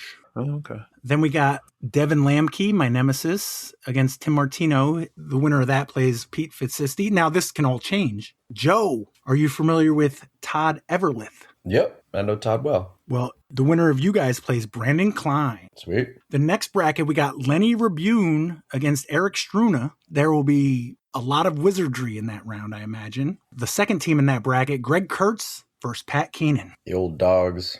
That is kind of, yeah. Then the final bracket for AMS, we got Dave Chaikin and Denis Daly. The winner of that plays Luke Kodlewski. Terry Hudson against JJ Knapp, and Mike Warner versus Brian, one half of Camel Case Corey Monahan. And I assume that's Highland Mike Warner. And then the pros. Now, again, I'm sure if Jaimen makes a plea, he could probably jump in on this, but let's see. Pro side. How many pros did sign up? I got 12. Wow, all right. Well, that's more than last year. The first bracket, we got Josh Lee versus Justin Hickok. The winner of that bracket plays Justin Muccelli. He was the 1 seed. Nick Warren and Jason Lasasso play. The winner of that gets Justin Park. Travis Bashore and Alex Potts play, and the winner of that gets John King Kirby. And Corey Cook versus Ryan Nelson for the honor to play Nick Cardone. Whoa, right. Yeah. So those are your current brackets. And that is all subject to change. Probably by the time this comes out, it may or may not be different. J-Dubs Points Championship Week 10. Corey, did you say last week, we're going to try both ways to keep score, and then just in the second week, just abandon UDisc? Well, not abandoning. I will still utilize its platform for advertisement space, but it has been relegated to backup. Yeah, there were 0 scores. All right.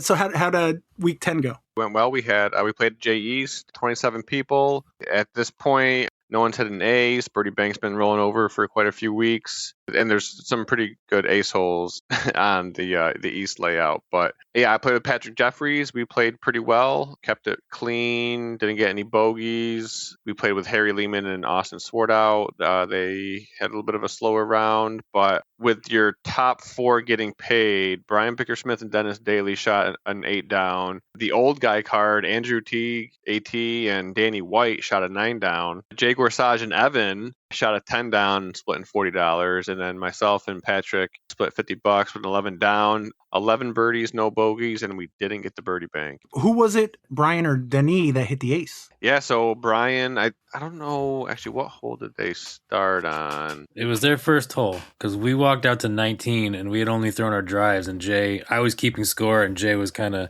monitoring the back end of the app, and he said, "Oh, somebody aced already." It's showing the last hole on my screen here. Yeah, no, it was their first. It was their first. It was hole. definitely their first hole. Yeah, I couldn't remember if that was if Brian said it was their first hole or if it was the first throw. I guess that could be the same thing, but I just thought like first throw on the card. But yeah, no, I believe he threw a comet and he took the dead straight line right at the basket and drained it. On top of that, he had messaged Justin Muccelli that afternoon, like an hour or two before dub started. He told Justin that he's going to ace tonight to cut into your points, and he did. Aces are worth 10 bonus points basically for the week. Well, how many points is fourth place worth? It would be worth 21. Yeah, it looks like 21 plus the 10. I got to make sure that Jay's app didn't give points to both those people. I mean, I'm still keeping disc golf scene stuff. Yeah. But, if he got 21 points and then another 10, and I don't see Justin in the top 4, so he gained some points on Justin. Oh, yeah. After that, they actually are now tied. Well, as of that week finishing, they were tied at 155 points, but Justin has one more round in than Brian. But yeah, no one hit the birdie bank, so that's getting rolled over. And Brian also hit the cash CTP, so I think I gave him like, I don't know, $280 that day. Oh, goodness. Where 260 of that dollars was from one throw. Well, 2 throws, but one throw was worth $232 and a second throw was worth $27. All right. We hadn't gotten a CTK handicap update in a bit, Jaimen. Did you not play again this week? It's green mowing season, so I've been doing a lot of mowing while I'm there. It's really nice to have 3 dedicated hours to mowing every week. Do you have the results? Yep. Joe Pulsoni took first. He beat his handicap by 5. Jake Huey took second, beating his handicap by 4. And Tyler Schleezer beat his handicap by 3, taking third place. Patreon Jake Huey in second place. Yeah. Heck yeah. Tonight's at Spa, I was on the same card with Danny White and his teammate Mike Fair, and they shot the course record for the 20-hole layout tonight. It was pretty impressive. What's the course record? The course record was 18. They also shot 18 as well, but U-Disc, Bobby put a 4B. He changed the layout and made it kind of a hole that was off to the left, so it was a straight shot and then dog leg left with out of bounds wrapped around it and stuff. He made that a par 3 tonight, but he said he just didn't have time to switch it to a par 4 tonight, but next week would be a par 4. So they technically got an 18, minus 18, but if the hole got fixed prior to tonight, they actually would have shot a minus 19. And I watched Danny probably put in 5 putts outside of 50 feet tonight. It was crazy. He just wasn't missing. It was quite awesome. Evan, you played Prospect. Worst shot? Yeah, tonight he did the worst shot. He talked about last week, but then canceled. So tonight was the worst shot just off the tee. And if it was kind of up in the air which one was worse, the other team got to decide. I was on a team with Jay Gorsage again, and the other team was Dennis and Dustin. And I'll just say that Dennis was really excited to help decide which of our shots were worst. Scores were definitely not as hot tonight with that. It's fun to mix it up once in a while. We didn't take all of my worst shots, believe it or not. We did take some of Jay's, but we had a good time. Looks like Dustin last names. Motherfucker, that guy's quick. Dustin Burton, Denis Daly tied for third, minus 3. They tied with David Chaikin and Riley Crognall. Patrick J. and Adam Nelson came in second place, minus 4. And Tim M., which I assume is Tim Martino, and Greg Kurtz were your winners. They also shot minus 4, but I assume, because they got a $10 bump, I assume they won in some sort of playoff. Yeah, it looks like it says one HPO. Yeah. Wow, that's fucking this guy. I mean, constantly evolving. One of these days, he's going to be as good as Tim at this stuff. So we need to keep an eye on this guy. Oh, and instead of CTP tonight, it was CTT. So closest to the T. Sorry to whoever won that. Gregory Lai, 50 feet, $19, hole 8. That sounds like first available. Mm. You could definitely hit a couple early trees that might do that to you. All right, we know Corey's got to get going. Which Corey, appreciate you. Anybody else got to go? I'm going to get going also. Jaimen? All right. Well, thank you, Jaimen. Do you and Corey want to make the team? That would leave Alex, Randy, Tim, Evan, Joe, and Jason, which is 1, 2, 3, 4, 5, 6. So 3-on-3. Corey and Jaimen, what's the teams? Evan, Jason, and Joe. Wait, no. Evan, Jason, and Alex. I like it. Yeah. My initial thought was going to be old guys versus new guys being on the podcast. So Jason, Randy, and Alex, but I don't like those just said. Well, now you got to tell me, what was it you just said, Corey? Do you remember? Evan, Jason, and Alex. Alex, yeah. All right. Well, thank you, Corey and Jaimen. Thanks, guys. Appreciate it. Catch Thanks, y'all Pat. later. Thanks, Pat. Stay out of See you trouble, guys. fellas. Before you go, what do you got next weekend? Anything? Minekill. Minekill. Oh, awesome. Well, good luck to both of you. One of you more than the other. I'm not going to tell you which one Oh, thanks. because you probably already know.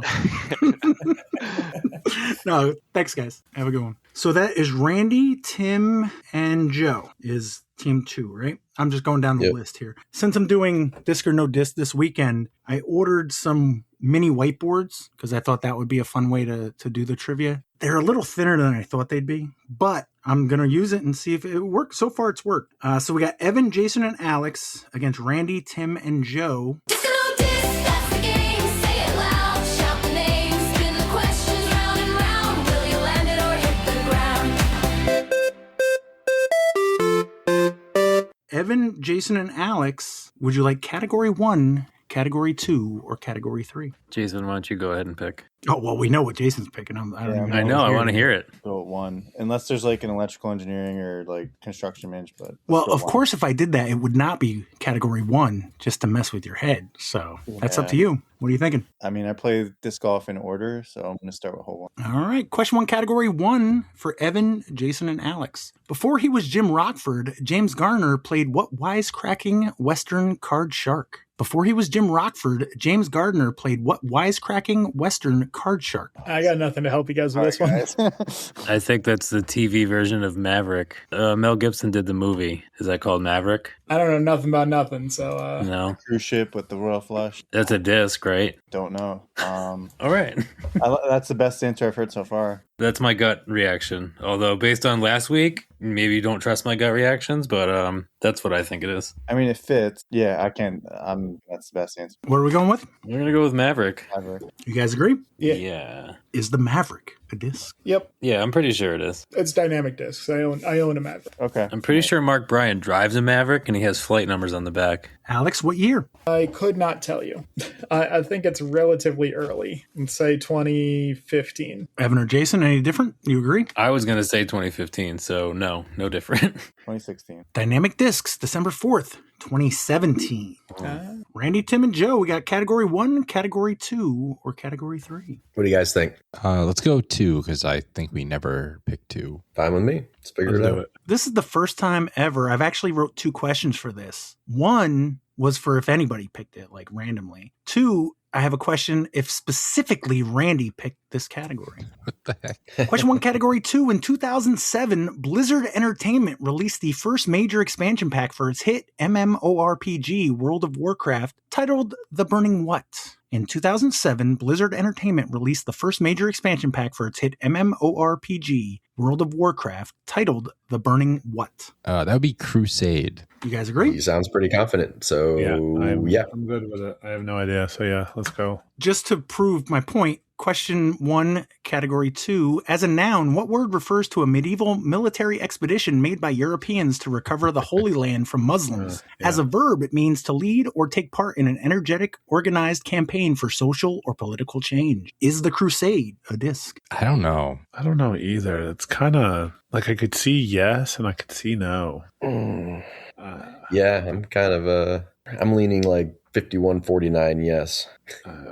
Okay, so you're leaning yes. All right, let's go with it then. I'm Slightly. okay with a yes. Yeah, let's do it. You guys Send agree? it, Pat. Yep. Full turn discs, April 25th, 2022.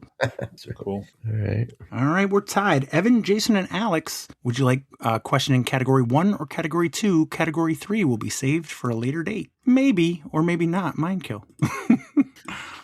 Stick with 1? Yeah, not feeling either of them, so 1's good with me. Okay. Either one. Going with 1? Yeah. Question 2, category 1. In the massive Ubisoft franchise, what is the title given to members of the Secret Brotherhood who fight a centuries-long shadow war against the Templar Order to preserve free will? In the massive Ubisoft franchise, what is the title given to members of the Secret Brotherhood who fight a centuries-long shadow war against the Templar Order to preserve free will? Got to be assassin, right? Yeah, that's what I think. You guys agree? Yeah. Is the assassin a disc? Probably. I feel like it's got to be. It's too cool not to be. Yeah, I think it is. I'd lean towards yes. I file this one strongly under I hope so. Yeah. We're going yes, Pat. You guys agree? Mm-hmm. Gateway Disc Sports, January 4th, Oh, yeah. 2008. I should have known that. All right, Randy, Tim, and Joe, question 3 in 1 or question 2 in 2? So, Randy, do you think every question in round 2 has a Randy question and a normal question? That's terrifying.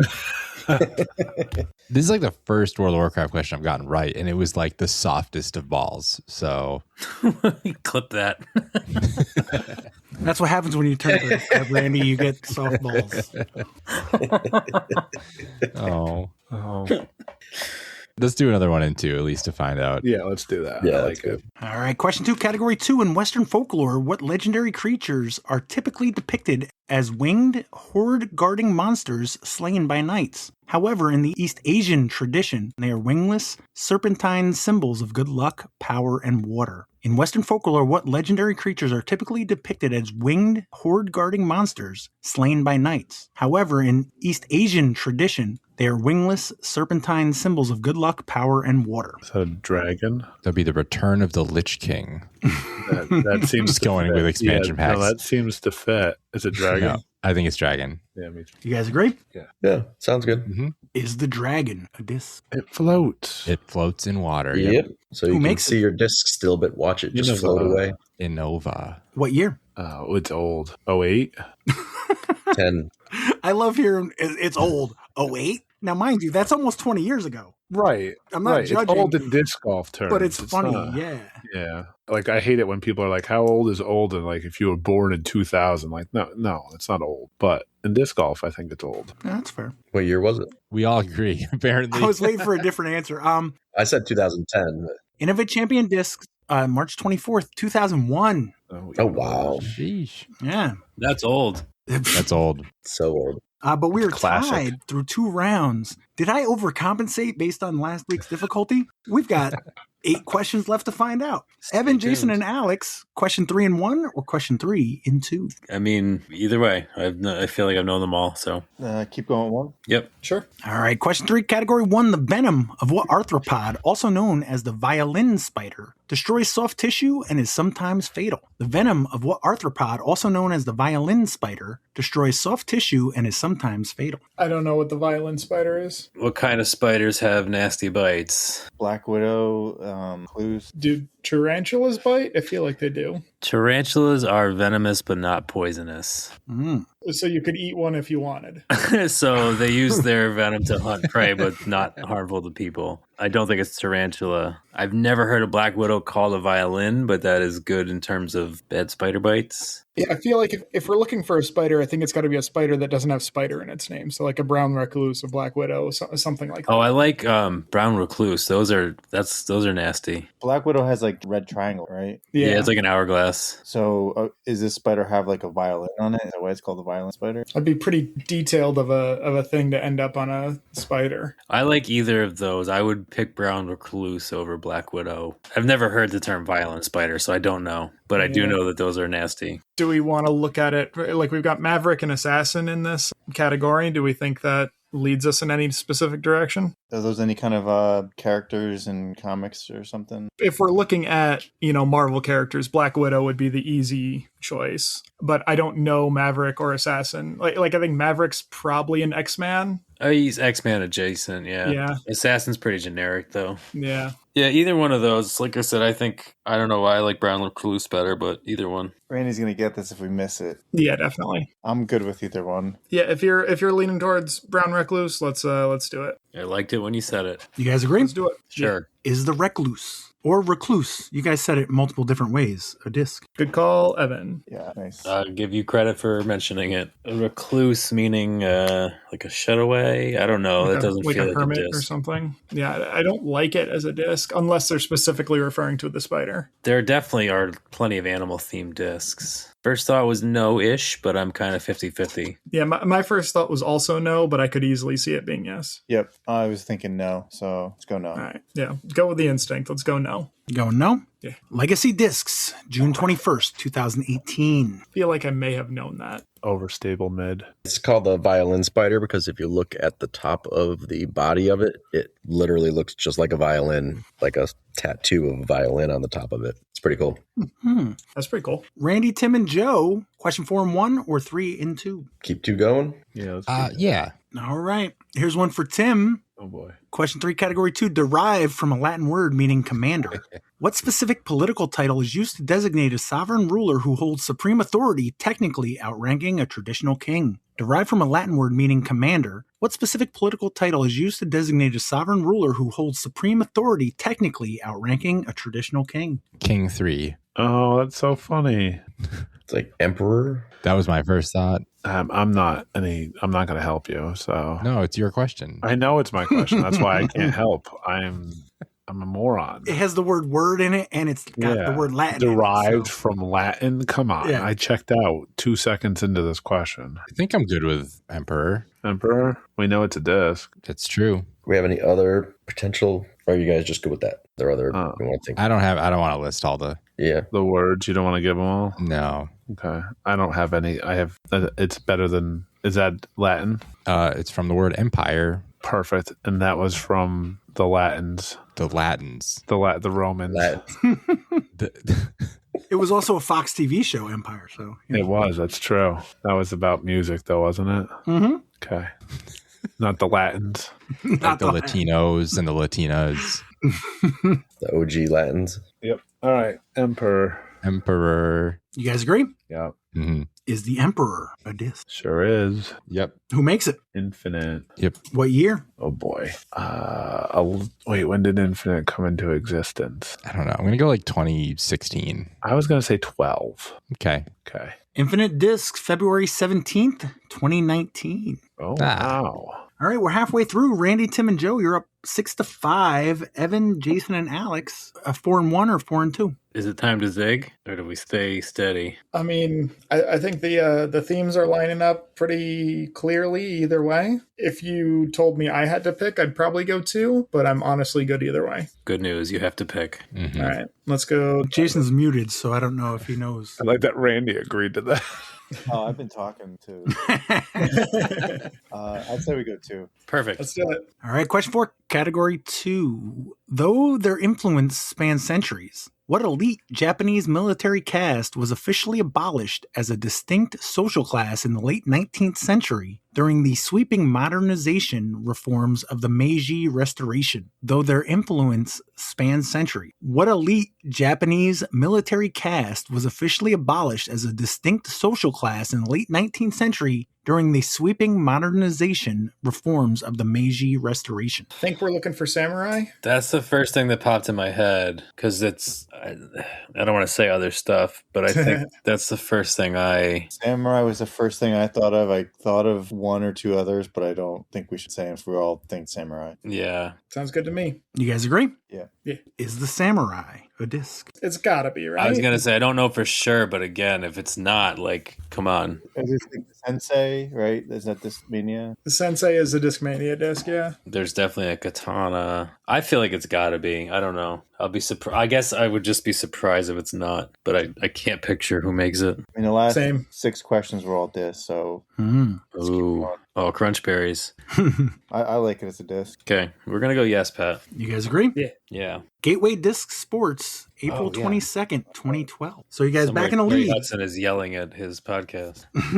He actually messaged me today. We might have to have him on soon. Monsoon. He has an interesting idea for next year as far as getting people out and playing disc golf. So that'll He's be full interesting. of those. Oh, he's interesting full of a ideas. lot of things, but we don't have time to go into that now. Love you, Terry. Yes, we do. So you guys are up now 7-6, but Randy, Tim, and Joe, would you like question 4 and 1 or question 5 and 2? Do we risk to just stay in 2 because it's been? I'm cool with another 1 and 2. Yeah, me too. Send it. All right, question 5, category 2. While the lion represents England on the official royal coat of arms of the United Kingdom, what legendary creature has served as the official national animal of Scotland since at least the 15th century? While the lion represents England on the official royal coat of arms of the United Kingdom, what legendary creature has served as the official national animal of Scotland since at least the 15th century? Is that a griffin? Dragon again. Nope. It's a ridiculous answer. I already know it. Oh, is it a unicorn? I want to let you guys. Yeah, it is. I was going to let you All guys. right, I was going to say it's something that doesn't exist. That's why I went griffin first. And I was like, wait, I know this. Yeah, you're right. Yeah, it's a unicorn. Yeah, It's it's just unicorn. crazy good. Yeah, it's funny. Yeah. You guys agree? Yeah. Is the unicorn a disc? No idea. Floats in water. Does no, it? I have no idea. Why do we keep going back to the Um, dragon? Stop. Sorry. Dragon is whales, Randy. Thank you.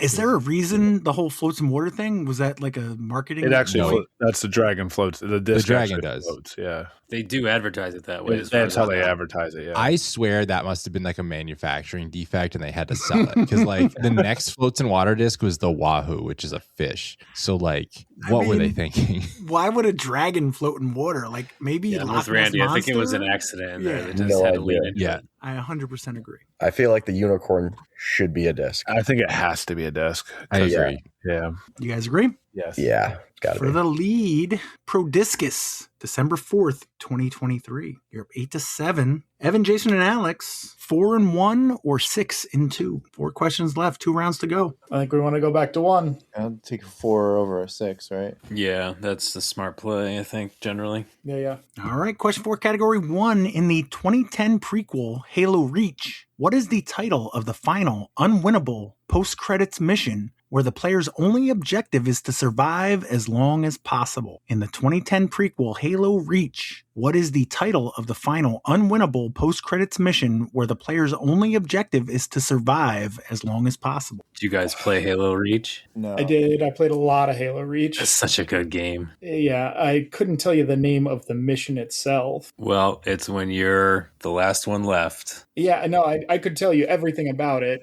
other than I was leading you there. I'm pretty sure it's Lone Wolf. that is also the name that came to my head. So I'm with you on that one. Alex was like the Randy of that question. I know everything except for the actual answer.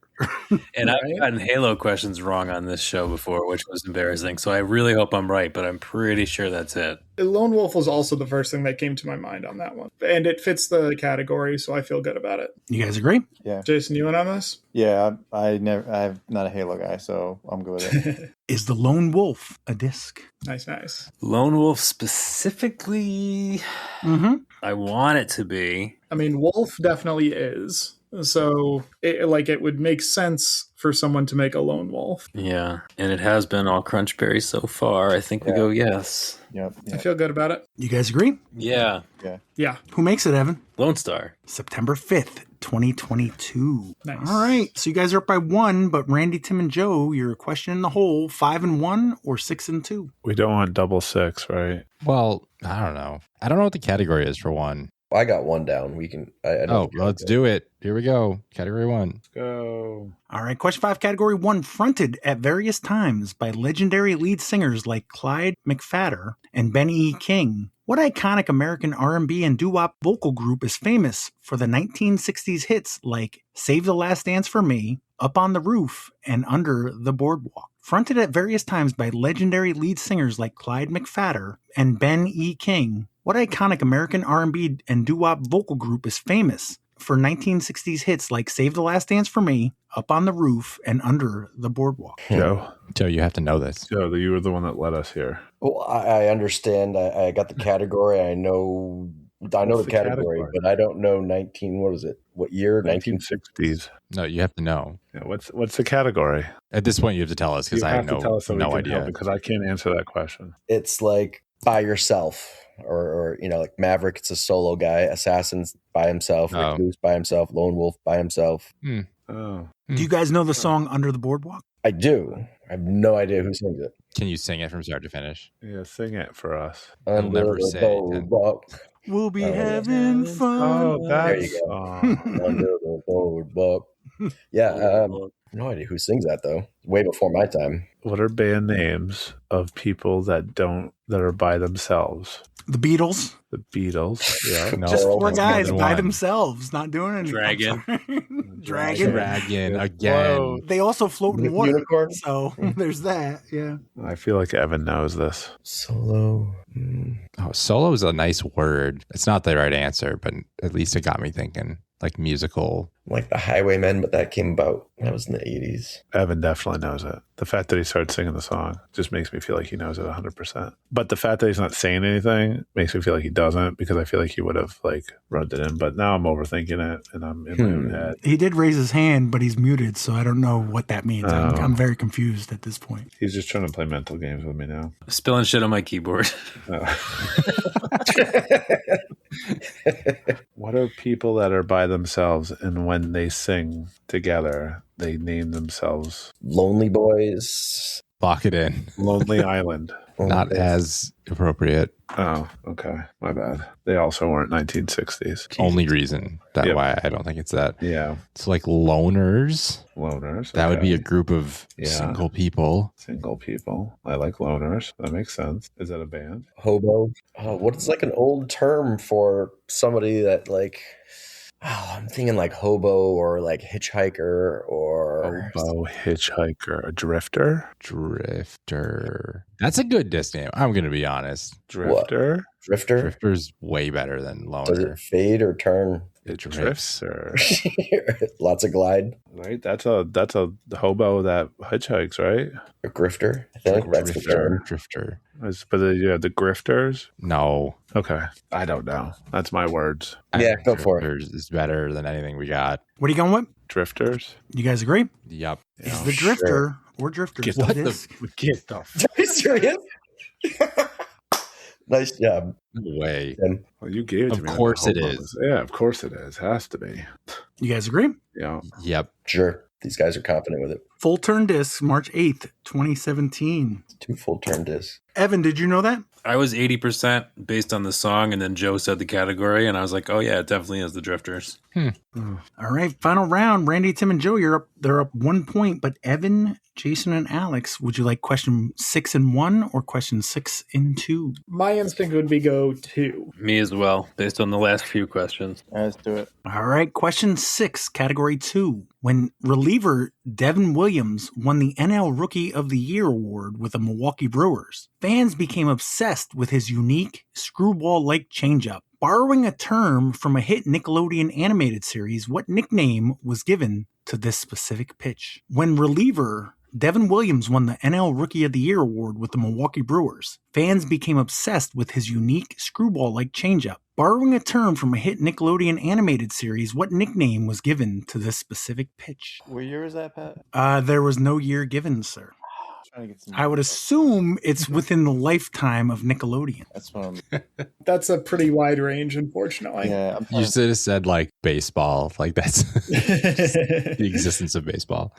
The first thing that came to mind was Bender. Oh, Avatar, Yeah. Airbender. That makes sense. Yeah, if we say Bender, do we think he'd be more asked for more specific? We're talking about the same show, right? Yeah, yeah, I think the full name is like Avatar: The Last Airbender. yeah. Like there are different types of benders, and Oh, right. Bender makes me think of Futurama.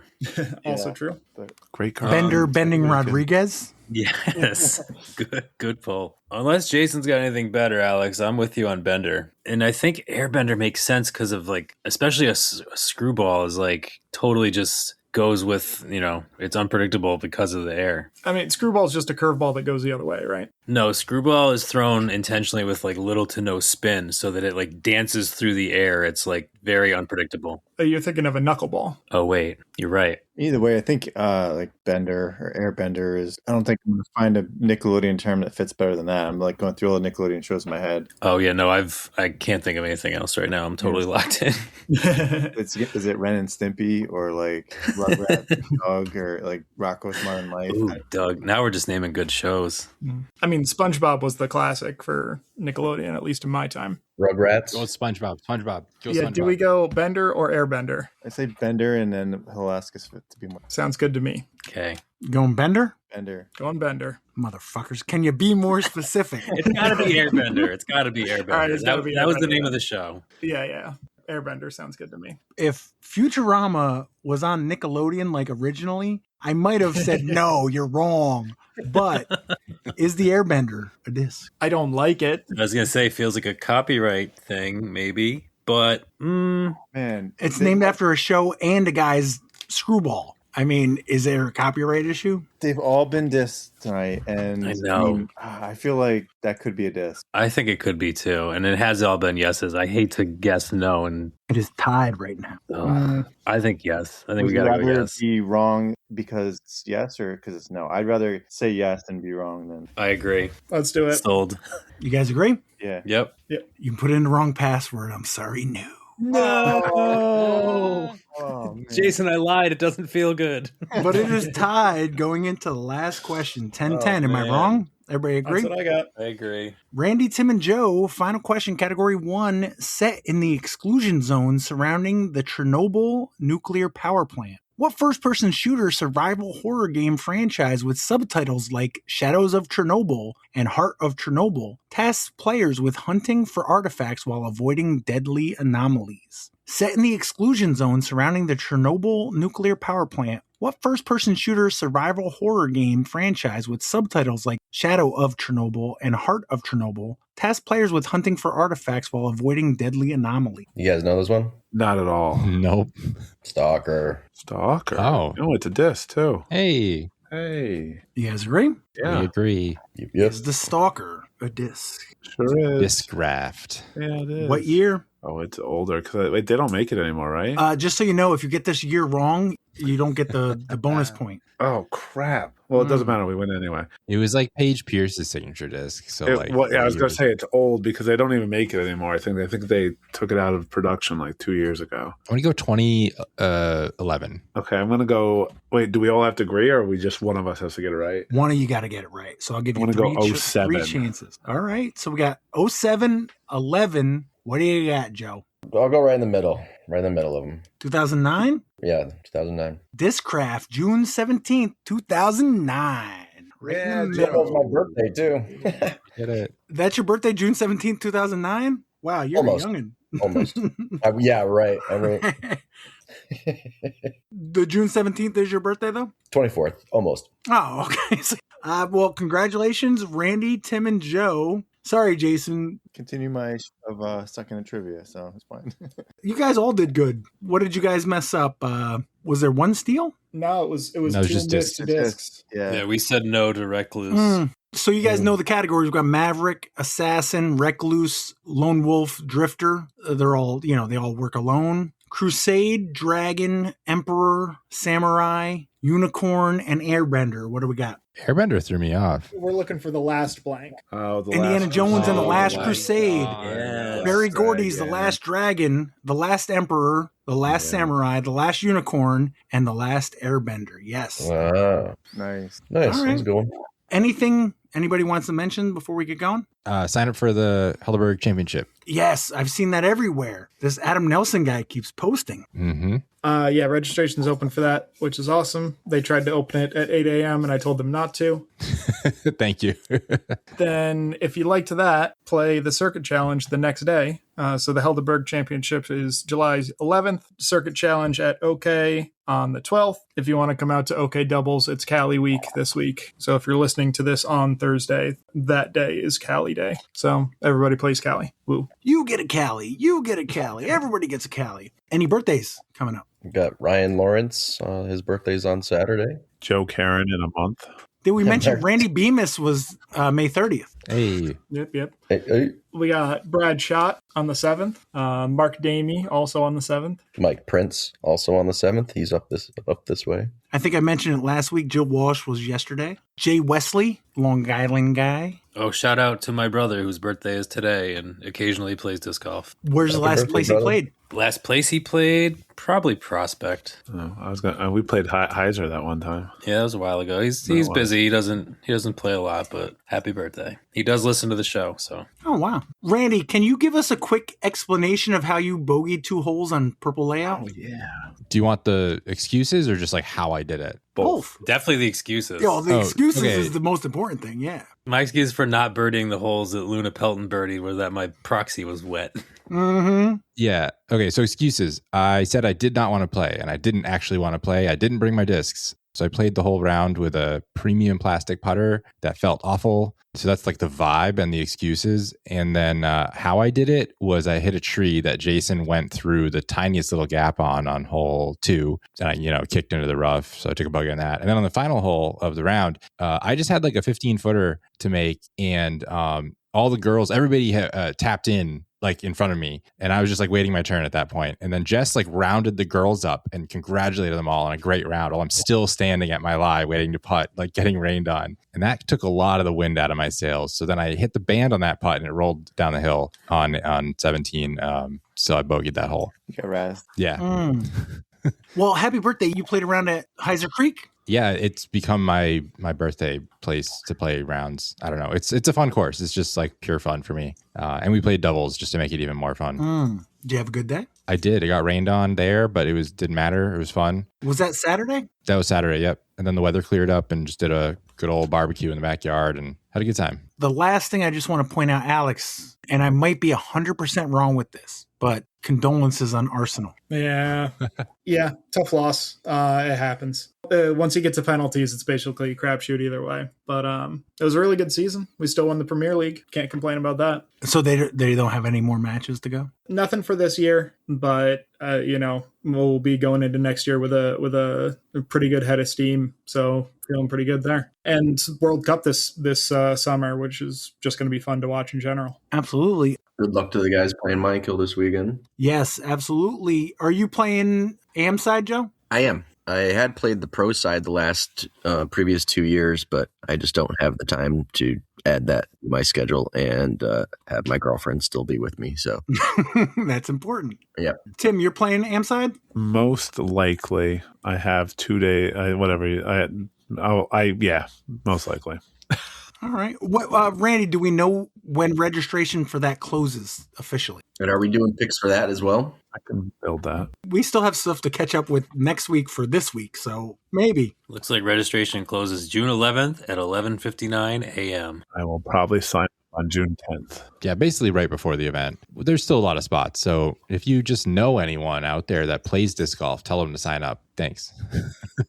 10 o'clock. Is that a good start time for the June monthly, June 14th? 10 o'clock, 27 holes? Probably a good start time, yeah. Just give people a heads up of like when you're going to start taking signups and when you're stopping. And I'm sure there'll be plenty of people on hand that will be happy to help. Thank you, Alex, Corey, Jaimen, Randy, Tim, Evan, Josie, and Jason. And Sweet Up Hudson Valley. Thanks, Pat. Thanks, everybody.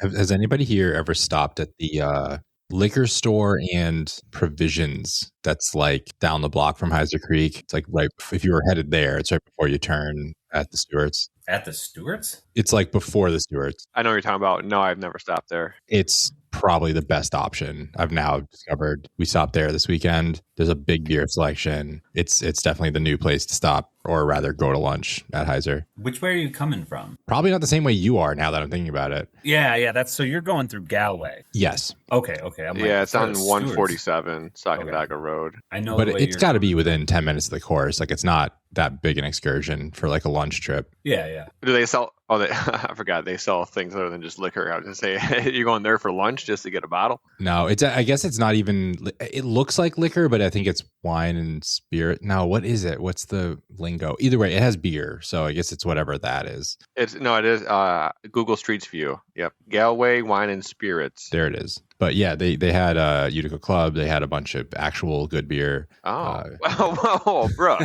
I don't like the way you worded that. Oh, they have, what does this sign say? I don't know what year this is. Oh, it says August 2019. It says 2 slices and a drink for $5. That's how I know this picture was in 2019. Yeah, no, they don't have that anymore. It's been a while since the Google Maps car drove by. That is a good unsponsored call out, though, because that could be a better option than just going to Stewart's for lunch. And it is literally around the block. Yeah, Yeah, I mean, you can get a 6-inch sub for like $7, which is going to be way better than the Stewart's sandwich options, even though I do love Stewart's, but The $9 piece of bread that's got a couple of slices of pepperoni you can get in like it. a boar's head legitimate sub from there. A lot of times with this podcast, people are like, who you should have on? You should have this guy, that guy. We've had a few guests based just on that alone. I want to have on somebody that works at one of these convenience stores to explain to me how they can put out sandwiches or whatever and how they make money off of that. Like, how long are those things out there? Is there a time limit? Like, do they have to rotate them? It boggles my mind to see like I don't know if that's what you guys are talking about. It triggered something in me, and it just made me realize, like, you go to Stewart's, how long has that burger been in there? You go to Cumberland Farms and they have like egg salad, and I'm like, what are you fucking kidding me? I'm gonna eat egg salad from a convenience store? I don't know. So that's the type of guest I want to have in. I want to have somebody who works at like a Cumberland Farms. And we should do an episode where we how don't often they have talk to about rotate. disc golf at all. Just like logistics that are surrounding disc golf. Yeah. Just goofy shit. I think I need to send an email. Who to has the best Stewart's coffee? Headquarters. Like, hey, do you have a rep that can just like hop on a podcast for 30 minutes? Because disc golfers love going to Stewart's, and we have just a few questions that we would like to have answered. One thing I learned about Stewart's is they hype up their milk a lot. And Jaimen might have something to say about this. I realized, looking closely, it's their flavored milk that wins all the awards. They don't win awards for just regular milk. And that's what I've always assumed, that it was the regular milk. But it says like best chocolate and flavored milks. And I'm like, that's great. Don't get me wrong, chocolate milk, but I'm not putting that on my Cheerios, No. All right, well, no, it just makes me think I want to have that, what's the it called? Minekill. By Jaimen, the Yeah, milk. that stuff is really good. Yeah, I want some bat and kill milk. Yeah. Right out the teat.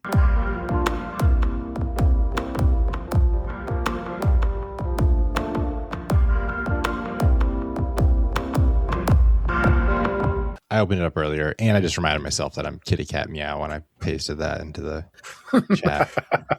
I assumed you guys addressed that already. I saw it when I signed in. I didn't realize. I was like, oh, Cat's on tonight. And then you started talking, and I was like, oh. I thought the same thing when I logged in. I'm like, oh, Cat's on again. And then Randy was talking. I'm like, wait, I didn't see Randy's name. You all wish. Oh, hey, Cat, what's going You got on? a cold or something, Cat? This is what she sounds like when she's not on the Sound a little podcast. nasally.